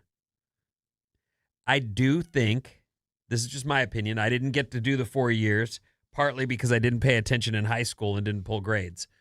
So I didn't get that smooth entry straight in. I had junior college and then found a career and pursued that with everything I had. Anyway, the 4-year experience I think is super cool. Like being on campus and going to ball games and being these new can be friends. Like all that stuff seems cool. I wouldn't want my kids to hurry through that. But they are saying like you can do a lot of these degrees in 3 years. A lot of them. Yeah. You don't need to be. And then that does bring me back to, if you're taking out loans, and if you're working full time while it makes sense that people would start to say like, hey, how about, making me fast track me so I, don't have to spend as much money. Students save time and a ton of money by graduating a year early, while colleges are using these fast tracks to attract more applicants and reduce dropout rates. So accelerated degrees are a thing now. They've been available before, but it's becoming bigger and bigger so that you can finish your classes in fewer semesters. Great. So consider that. I mean, again, I think that you should try to have some fun and you rush through school and then you get out and you go, I'm just going to do work the rest of my life? Yeah. What? Oh, I should have hung out some more. Right. Gone to some more keggers. I remember being in college and sometimes people would be graduating a semester early and I'd say, why would you ever want to leave here earlier than you have to? That's crazy. Where'd you go to school? Penn State. And you loved it. I drank a lot. It was so fun. Is it a big party school? Yeah. Yeah. When you were at, I didn't realize it was Penn State. So the whole, Joe Paterno thing, That was before I got there. right? But was It was that the aftermath. were the whispers still in the hall, or were people just over it? Don't talk about that. The abuse from other schools was rampant. People were very mean to us. Because of the Paterno. Yeah. So it united you. I know a mean, lot don't of know. Penn State fans, and they all just act like nothing happened. It wasn't Joe's. They all give him a pass. People felt like he was their uncle. I'm not from a Penn State family, so I'm saying out of that. Protect kids. At all costs. For real. No matter who has to I'm fall. staying out. God. I don't blame you. You Football, should. yeah. There's no winning that one. Football is not the most important thing in life. It's not. West Virginia football is. Okay, no, it isn't. Now. But those games sure were fun. The ones I made it to from the tailgate. It's one thing about going to a big state university is it's super fun Yeah. to have the teams and go to basketball and football games. And Gear up and go hang Yeah. with your friends. I still like It's going to do it. super. It is. It's like that whole thing. And it's such a weird time in your life. You're finally away from your family. You're kind of on your own, but you're not. They're still, helping or supporting you in most cases. And it's like your first foray into adulthood. It's like a baby step. Yeah. It's kind of a crazy tradition. But I wanted the classic college-y campus football game experience, and I sure got it. Is that where you met Susan, or did you know Susan going into college? No, we met as interns over the summer. Oh, okay. Oh, Oh. that's sweet. A U.S. woman runs a half marathon in 55 shirts to set a record. What is that about? She says it symbolizes a weight loss journey she's been on. A determined runner from Fort Smith, Arkansas, has claimed this record for wearing the most T-shirts during a half marathon.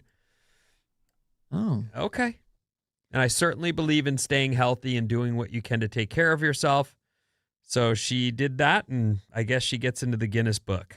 was that something to do with by the time she's got 55 shirts on, that's what she used to Yes. look like? And she strips them off on the run along the way, I guess. Oh, But there she is in all the shirts. In all the shirts. And she's... 55 shirts.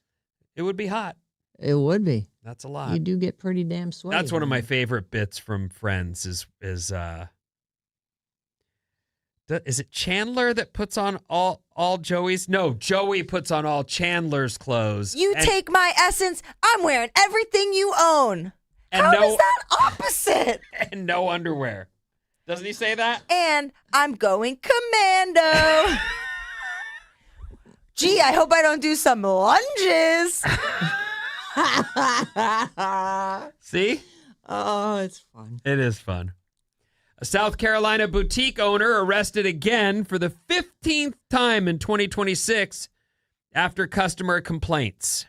Oh. This is one of those weird things where, if you're a store, like an actual location, you rip people off, there you are the whole time. Right. Like, you're not going to get repeat business, and they know where to find you. George. Don't you know to do the Art Wine Festival tours? That's how you rip people off. Yeah, that's how you rip people off. Then they can't come find you. Dur. Right. Stupid criminals.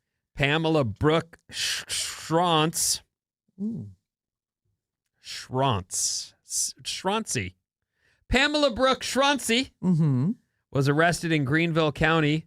This is South Carolina Thursday. This was last week. On 5 counts of obtaining property valued at $2,000 or less under false pretenses. It's the 15th time she's had her mugshot taken and has... Wow. Her customers have complained for months that Schronzi has never given them the refunds they're owed. Oh. You know, that's a weird thing now with technology is because no one's handing you the thing back. Nope, I'm crediting your card.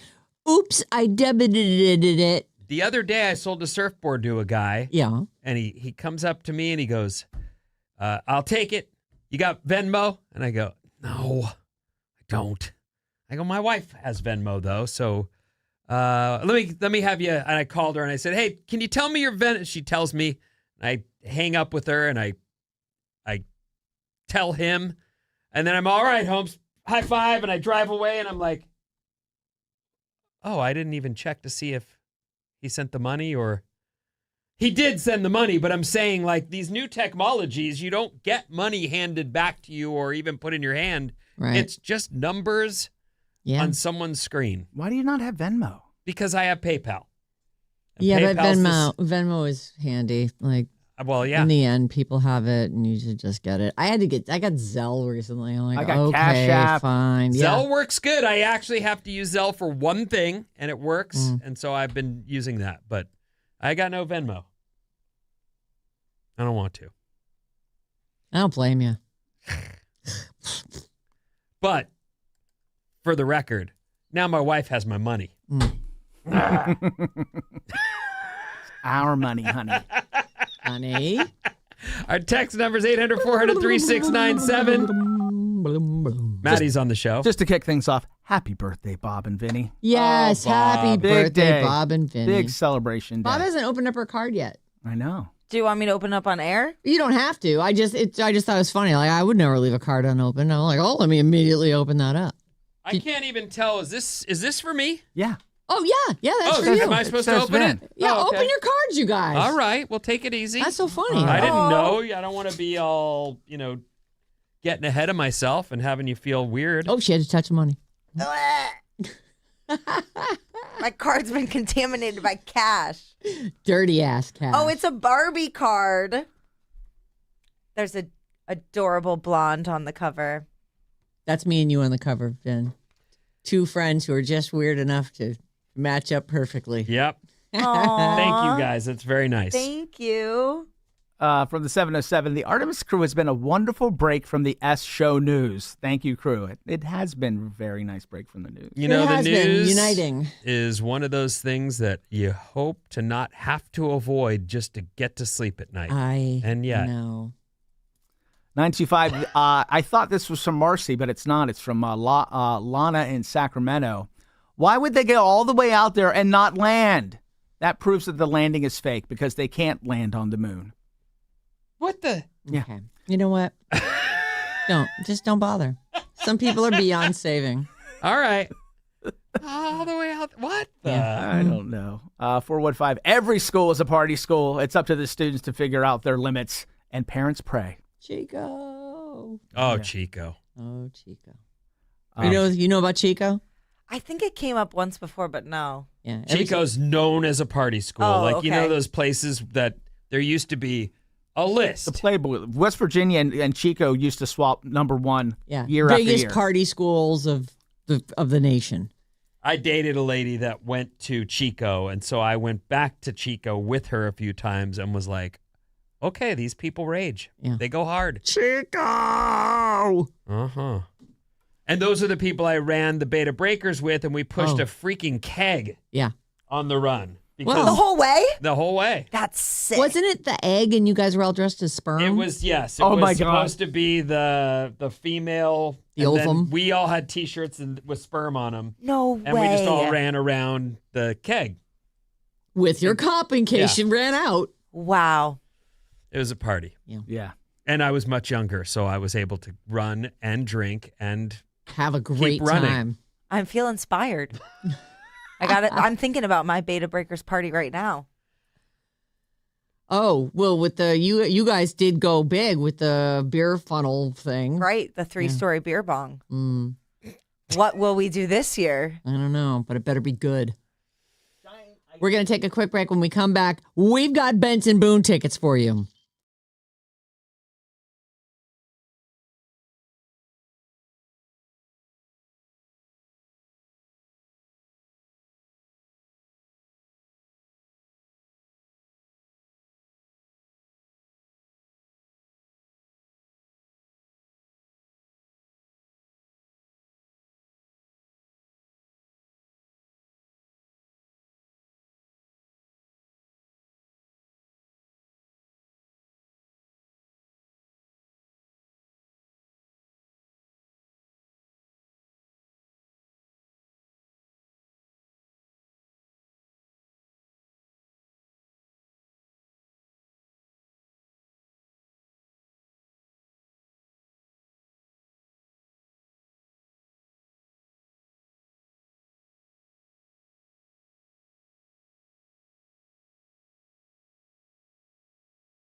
I guess so. Alice 97.3, Sarah and Vinnie, Alice's morning show. It is Friday. It is what down there? Yeah. Yes. Mm-hmm. There's That's rain. all you have to say It's about raining. it? Well, Okay. no, I'm looking. I went down to look down onto the street just Yes. a second ago, out the office window there, and there was a guy on the floor below. Oh, you mean on the roof deck? On the roof deck below. Okay. And he was doing I forget what they call that, but they're like Tai Chi. Tai Chi. He was doing Tai Chi moves, and I was mesmerized and just watched it for a while. And was he being rained on? It didn't appear like he was being rained on, and I started to try and do the moves myself, and then he left. Oh, And I was like, you were going to oh. mirror him. Well, I was trying. It It's looked fun. he was going for it, so Yeah. it looked cool. Anyway, he didn't appear to be, soaked, but it is wet down there. Yes. You're right. Tis. And rain and thunder and lightning in the forecast for the weekend. So Batten down the hatches, everybody. It's coming to get you. I don't know. They're saying snow also for Tahoe. Well, that's great news. Mm-hmm. We need snow. I mean, it's not going to open the resorts back up. No, but all that snow that we got earlier, that did melt. We need the snow all year. Right. Benson Boone tickets. What do you say? Take the code word fireworks. FIREWORKS. All one word. Fireworks. To radioalice.com for your chance to win tickets to Benson Boone August 7th at SAP Center. Take the word fireworks to radioalice.com. We have more code words for you throughout the day. I think this is the last day of Benson Boone tickets, though, correct? Mason has your chance at 12:05, and it's Jane with your last chance at 5:05. So if you want to see Benson Boone on Alice, just keep it here all day. This hour's code word is fireworks. It's all courtesy You of don't even Golden have Voice. to try to get Jane anymore. You just got that right down. Jane. I feel like she's here when you do her impression. Oh. Well, she is here. She's in my heart. Mm. She's always here. I She's thought you right meant here. because she's, like an apparition. Oh, like floating or Yeah. Well, I'm pulling her consciousness down from the cloud. Oh, okay. Consciousness cloud. All right. That we all tap into. You can call or text us 800-400-3697 and email us anytime at sarahandvinny@odyssey.com. Earlier today, we did do a couple. One, I think it's pretty disturbing, but we did some bad advices. The one problem that the lady had just kind of took my head off. You guys brought me, I calmed down a little bit about it, and there is some normal curiosity that could be just a part of that equation. But if you want to send us a problem for us to solve, we're awesome at it, if I do say so myself. And that email is badadvice973@gmail.com. And today's Bad Advice segment will be included on the Sarah and Vinnie Facebook page, where we have clips from the show and all the fun things, plus the entire show. We're on live right now. You could be watching us. I don't know why or not. Okay, let's do some stories. Okay. I'm going to start with Coachella's live stream. Now, I don't know what's happening in the Central Valley down south, but Well, it starts today, right? it sure does. The 2026 live stream is going to feature all 7 stages in 4K resolution, and it is free on Coachella's YouTube channel and live stream app. So it's this weekend and next weekend. Sunny and 89 today. Oh, boy, Sunny and that's- 82 tomorrow, and partly cloudy and 76 for Sunday. Geez, Sunday sounds great. Even 89 is not bad for that The area. desert, right? Well, it's back starting this weekend. They call it their acclaimed YouTube live stream. This year, the festival is live streaming all 7 stages simultaneously. The Coachella stage, Outdoor Theater, and Sahara are available in 4K. Additionally, you can view the Quasar stage in both horizontal and vertical formats. Viewers will also have the option to stream up to 4 performances simultaneously using a 4x4 grid multi-view format. I'm going to sneeze. Kerplooey. Bless you. We had a sandwich earlier, Mm-hmm. and it had Did half of it come out of your mouth just now? no, thank God. I hate when that happens. But it was loaded with jalapenos. So And good. It was so good, but I swear to God, my nose has just been itching me, and running. Ugh. But it was worth it. Anyway, back to this. So, did I say you can take up to 4 performances on the 7 different stages and put them in this 4x4 grid? So, between the live performances, so if one of the stages is dormant, Coachella TV will broadcast archival moments from festivals past. So it's cool. It starts at 4 p.m. our time. The live stream does. And you can get the YouTube channel, and they have a live stream app. I'm sure, people in the know. If you know, you know. So there you go. Coachella live stream starts today. If you can't go, it's okay. You can still watch. Okay, here's your headline. Lady Gaga and Doechii debut Runway, co-written by Bruno Mars. And it was written for the new Devil Wears Prada movie. Devil Wears Prada 2. Okay. But I said to myself, I'm always up for a new Bruno Mars song. This doesn't sound super Bruno Mars-y. It sounds more dancey, but it makes sense. And here's what it sounds like. Yes, with a little side of ass. Yes, got the front row screaming, okay. Yes, do a little twirl. Yes, let them know I'm that girl. Yes, Monday through Sunday, I can turn a dance floor into a runway. It's very RuPaul reminiscent. It's got that dance vibe, but you know what? I kind of can hear a little bit of a little Bruno in this. I mean, it's definitely not his usual kind of throwback instrumentation and cool, Runway. Devil Wears Prada 2 is in theaters May 1st.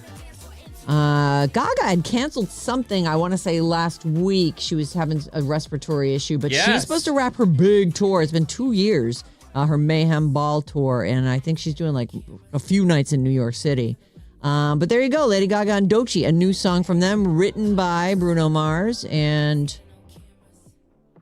this is the first collaboration between Gaga and Doechii. They did exchange some mutual admiration for each other last year. Apparently they expressed, I love you. Oh, I love you too. So there you go. Lady Gaga and Doechii debut Runway, which was co-written by Bruno Mars. Okay, here's where and when Taylor and Travis are getting married. Update. Okay, Bob, what do we know so far? We don't know anything. Stop asking. Okay, here's what I know As so far. Kylie would say. Kylie Kelsey would say. Oh, funny. Oh, that's what she says? Yeah, she took to her podcast. Stop asking me. Stop asking my mother-in-law. We don't know anything. And if we did, we wouldn't tell you weirdos. I love her. But thanks for watching. All right. Yeah.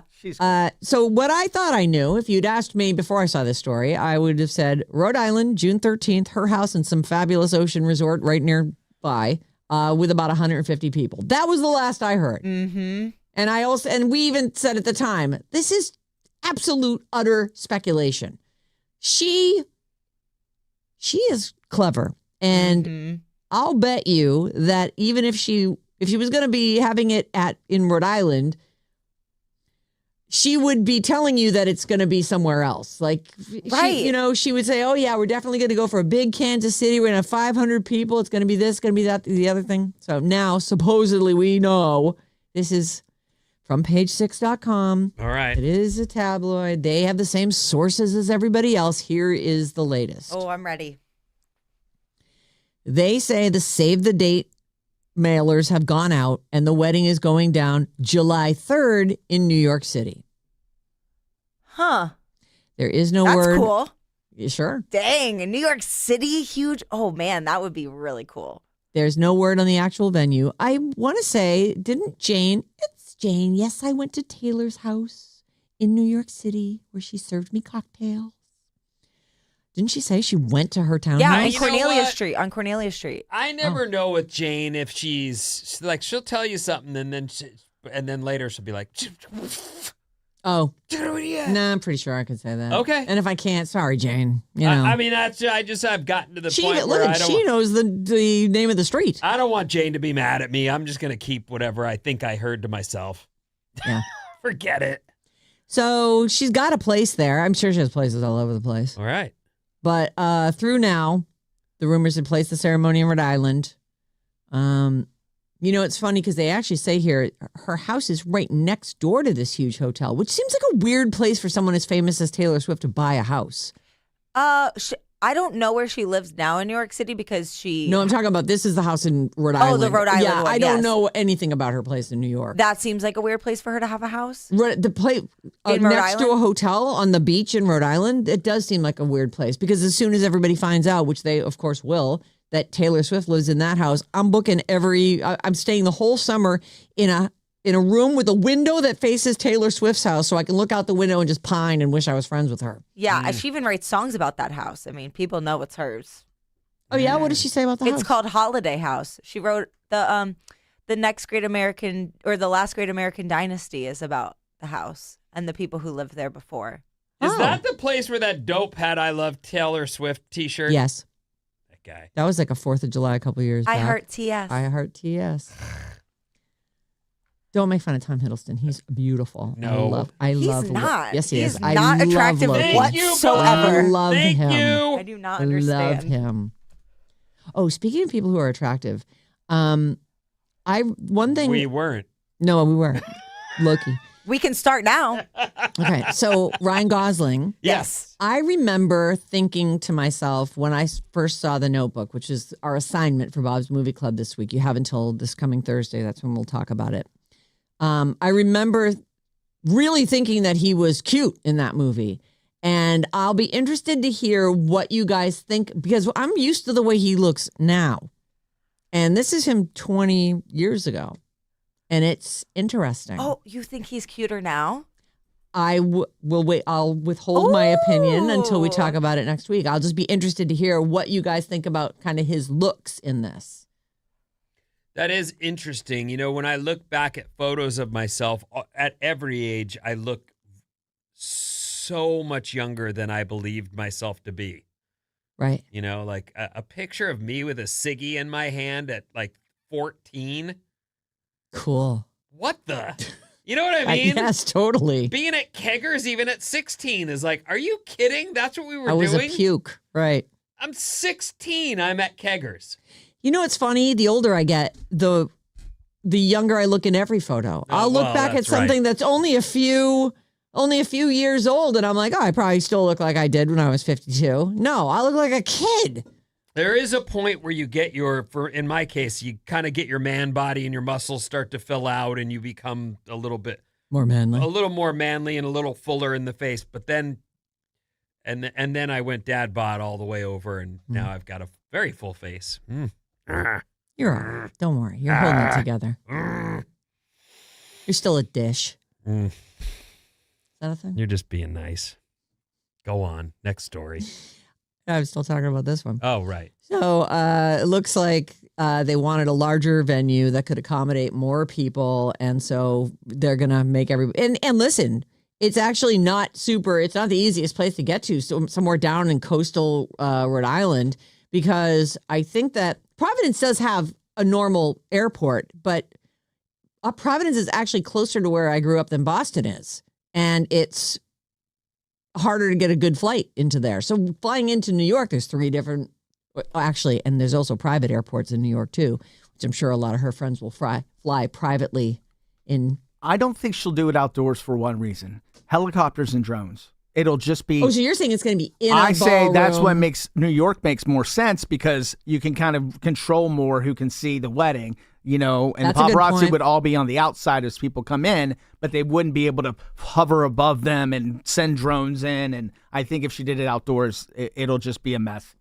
It would probably be kind of a disaster. Why That's were we true. talking about Ryan Gosling?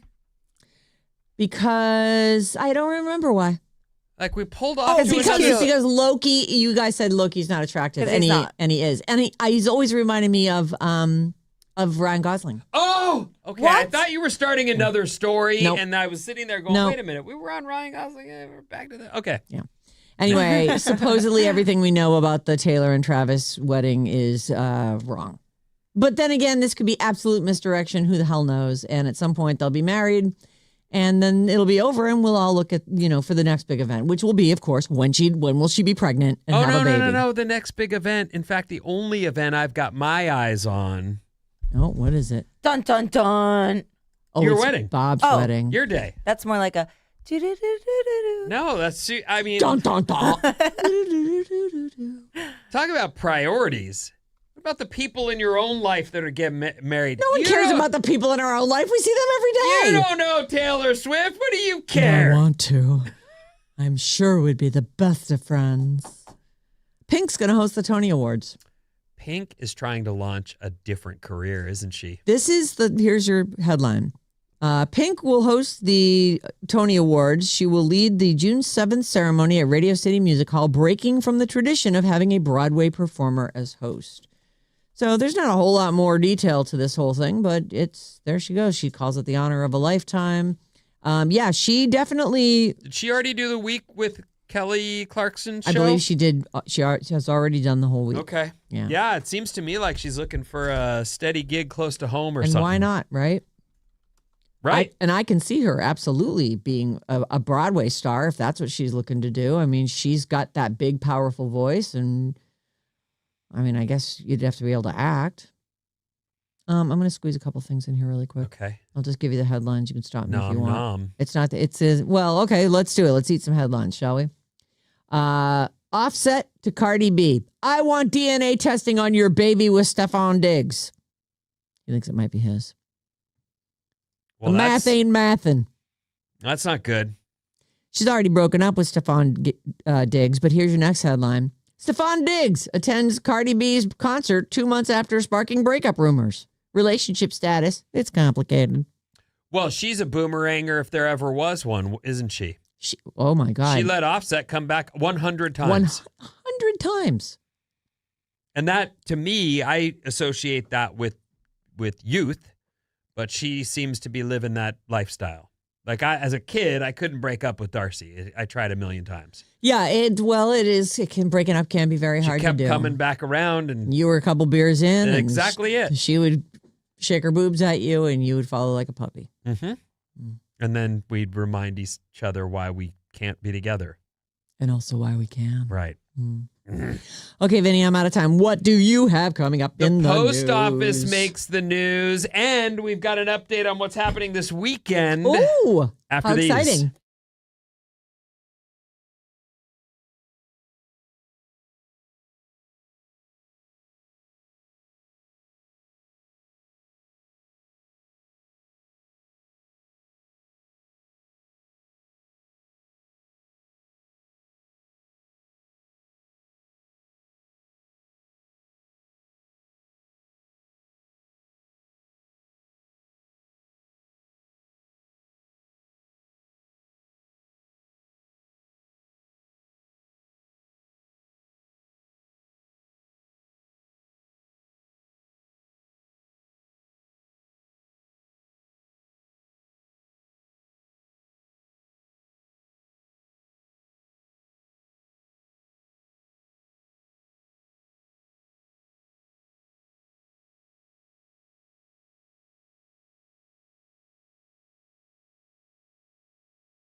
Alice, 97.3, Sarah Vinnie, Alice's morning show. That song has grown on me so much. I love that song.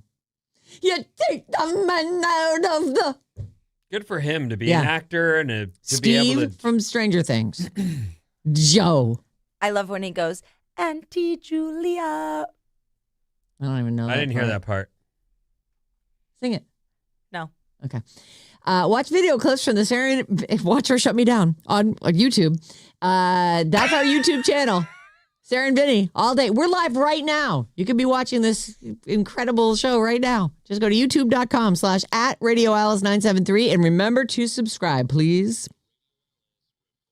What's up, everyone? This Alice Report is brought to you by the Saturday Morning Special. If you want more of us, that's the Sarah and Vinnie Show. You can check us out on Saturday morning from 6 to 10 a.m. Same time. It's the Saturday Morning Special, and it's back. Get the best of the week each Saturday from 6 a.m. to 10 a.m. Meet you there tomorrow morning. Sounds like a plan. Tomorrow's Saturday, right? Yep. Okay, good. Whew. Friday. Happy Friday, everybody. In just a minute, I'm going to let Bob tell you everything that's going on this weekend. She is the party people. She really is. She gets out and does stuff. And Well, she says she's going to get out and do stuff, but then she doesn't. Hey. Well, you didn't. You said you were going to the Hot Wheel races and you didn't go. Not Hot Wheel, Big Wheel. I did go to the Renegade Art Fair, though. That was the day before. And didn't you just go out with some friend and I forget what you were like out with a friend in the bars or something? Yeah, last night I went to Palm House, left door, had some bevies. Nice. And still made it to work on time. Yes. Happy birthday, my friend. Thank you. Real quick, I just wanted to tell you the weather for the weekend. The outlook is this. It's going to be cloudy and rainy and a chance for thunder and lightning. There you go. The U.S. Postal Service is saying they have a severe financial crisis on their hands and have proposed a set of price hikes across its mail products. Great. Which would include a 4-cent increase for the first-class mail forever stamps. Just do it. Do it. Make them $1 and be done with it. Right. Most people have eliminated the use of the Postal Service entirely. Yeah. And often when you go to your box, all you get are mailers anyway. Right. And I don't mean mail. I mean those advertising mailers where you go, or the mailing list you somehow got yourself on, and you're like, how am I on Athleta? You just are. Enjoy. The thing is, you're right. I mean, I very rarely have to mail anything. But if you are a small business and shipping is a big part of your business model, while we do usually charge separately for shipping and handling, like here's the price of the item and this is what it costs to you're going to have to pass that on, and it can be expensive, especially if they're saying we'll ship for free. If you're not Amazon with your own fleet of trucks, it can be prohibitively expensive. They say here that if the increase they're hoping for goes through, the forever stamp will jump to 82 cents effective July 12th. So buy a pack of stamps or two. Yeah, I know. I do like the forever stamp because it does change a lot. When we were kids, I think it was 10 cents to mail a postcard and like 15 cents to mail a regular letter. And they're also mentioning for their other mailing products, packages, express mail, that the fuel prices are causing them trouble. Yep. So prices are going to go up at the post office, everybody. All right, let's turn our attention now to Bob, as she is the party people in this That's right. corner of our building. And she's going to tell us everything there is to go do and have some fun this weekend. Yeah, I hope the weather holds up this weekend because there's a lot of great stuff going on in San Francisco and in the Bay in general. First, I'm going to plug my own neighborhood. Proxy SF has been doing a free outdoor movie every Friday in Hayes Valley. Uh-oh. And tonight is Sentimental Value at 7:30. It was an Oscar nominee. It's a great movie. Recommend that. Hopefully, maybe bring an umbrella. But I was going to say, that actually seems like a movie that would be great in the rain. Yeah, actually, it's very moody. Seems and like a very depressing movie. I never heard of it. Yeah, it's Stellan Skarsgård, and I think Elle Fanning plays.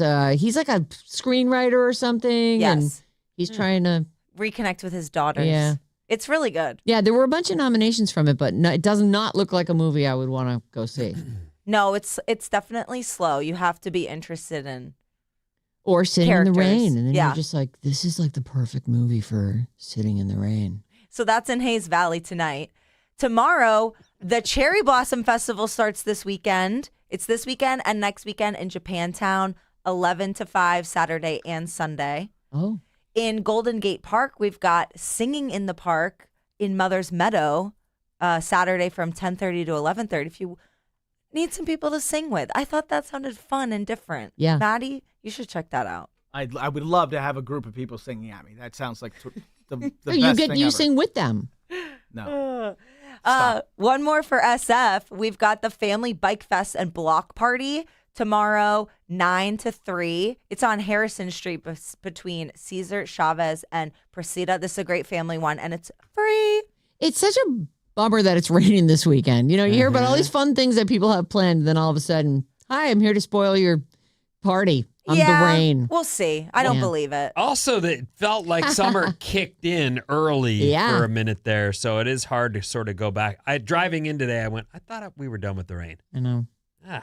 In Oakland, we've got the For the People Art Market from 11 to 3. San Jose Flea Market has big plans for live music on Saturday and Sunday.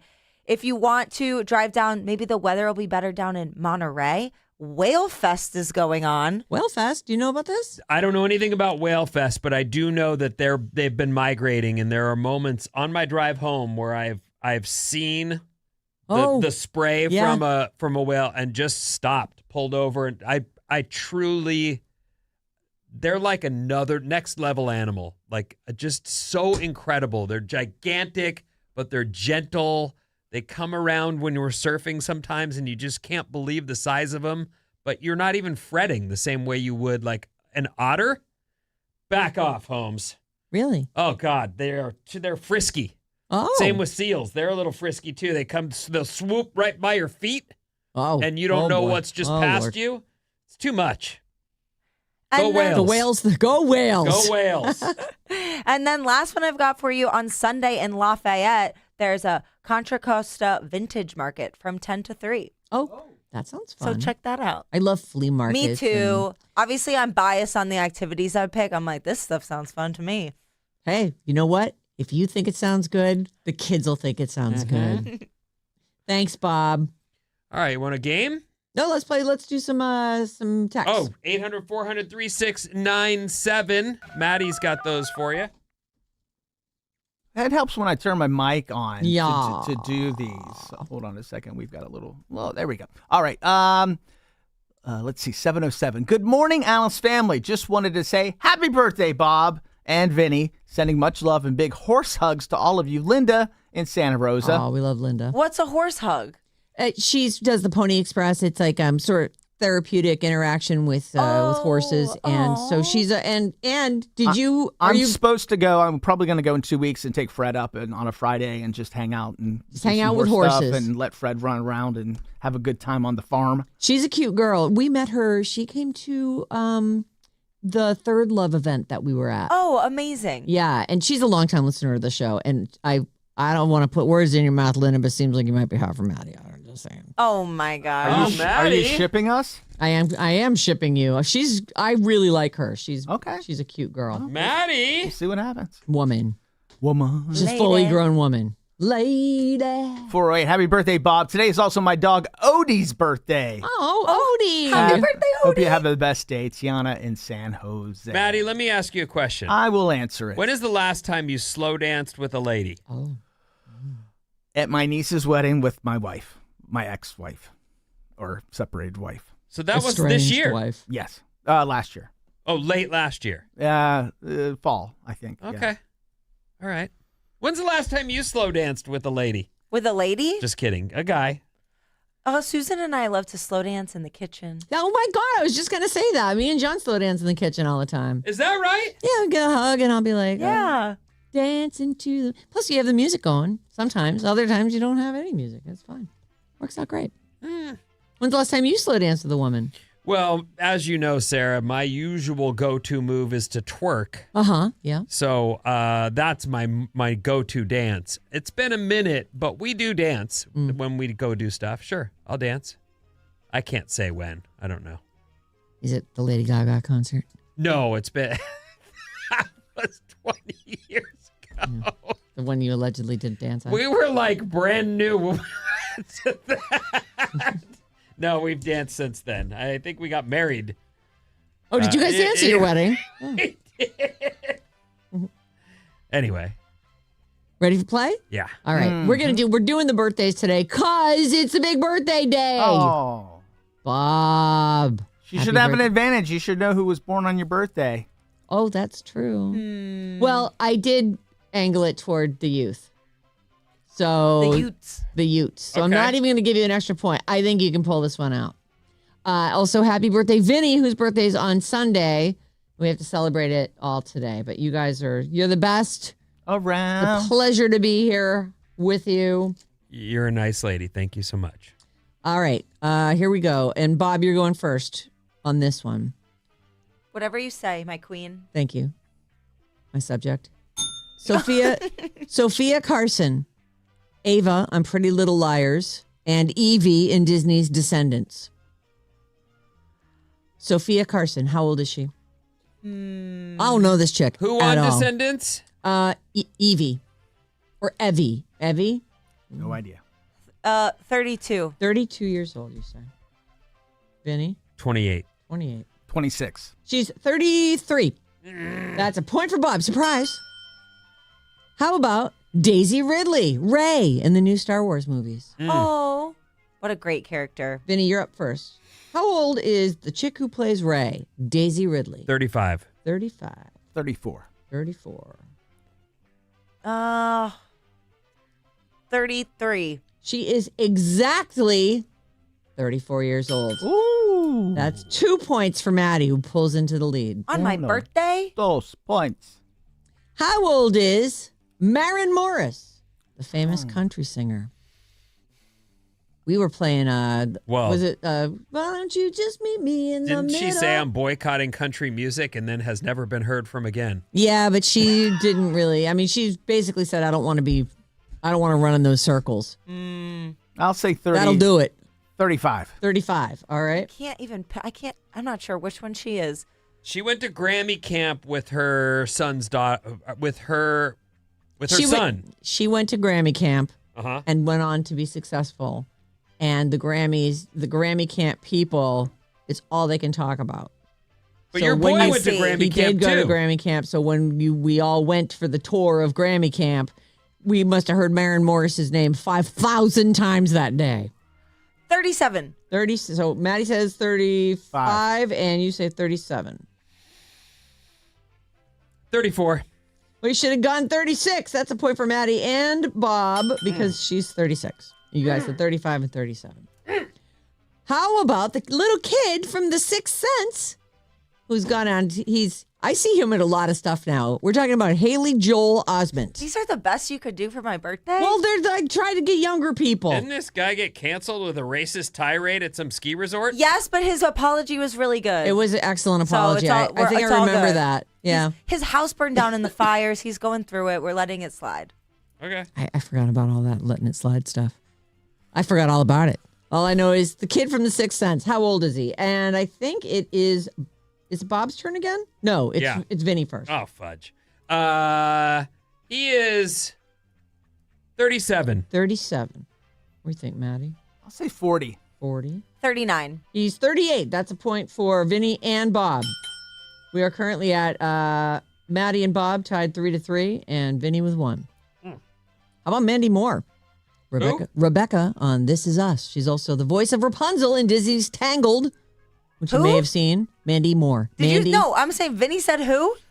I did. Mandy Moore? Yeah. Are you a fan? I mean, what do you mean?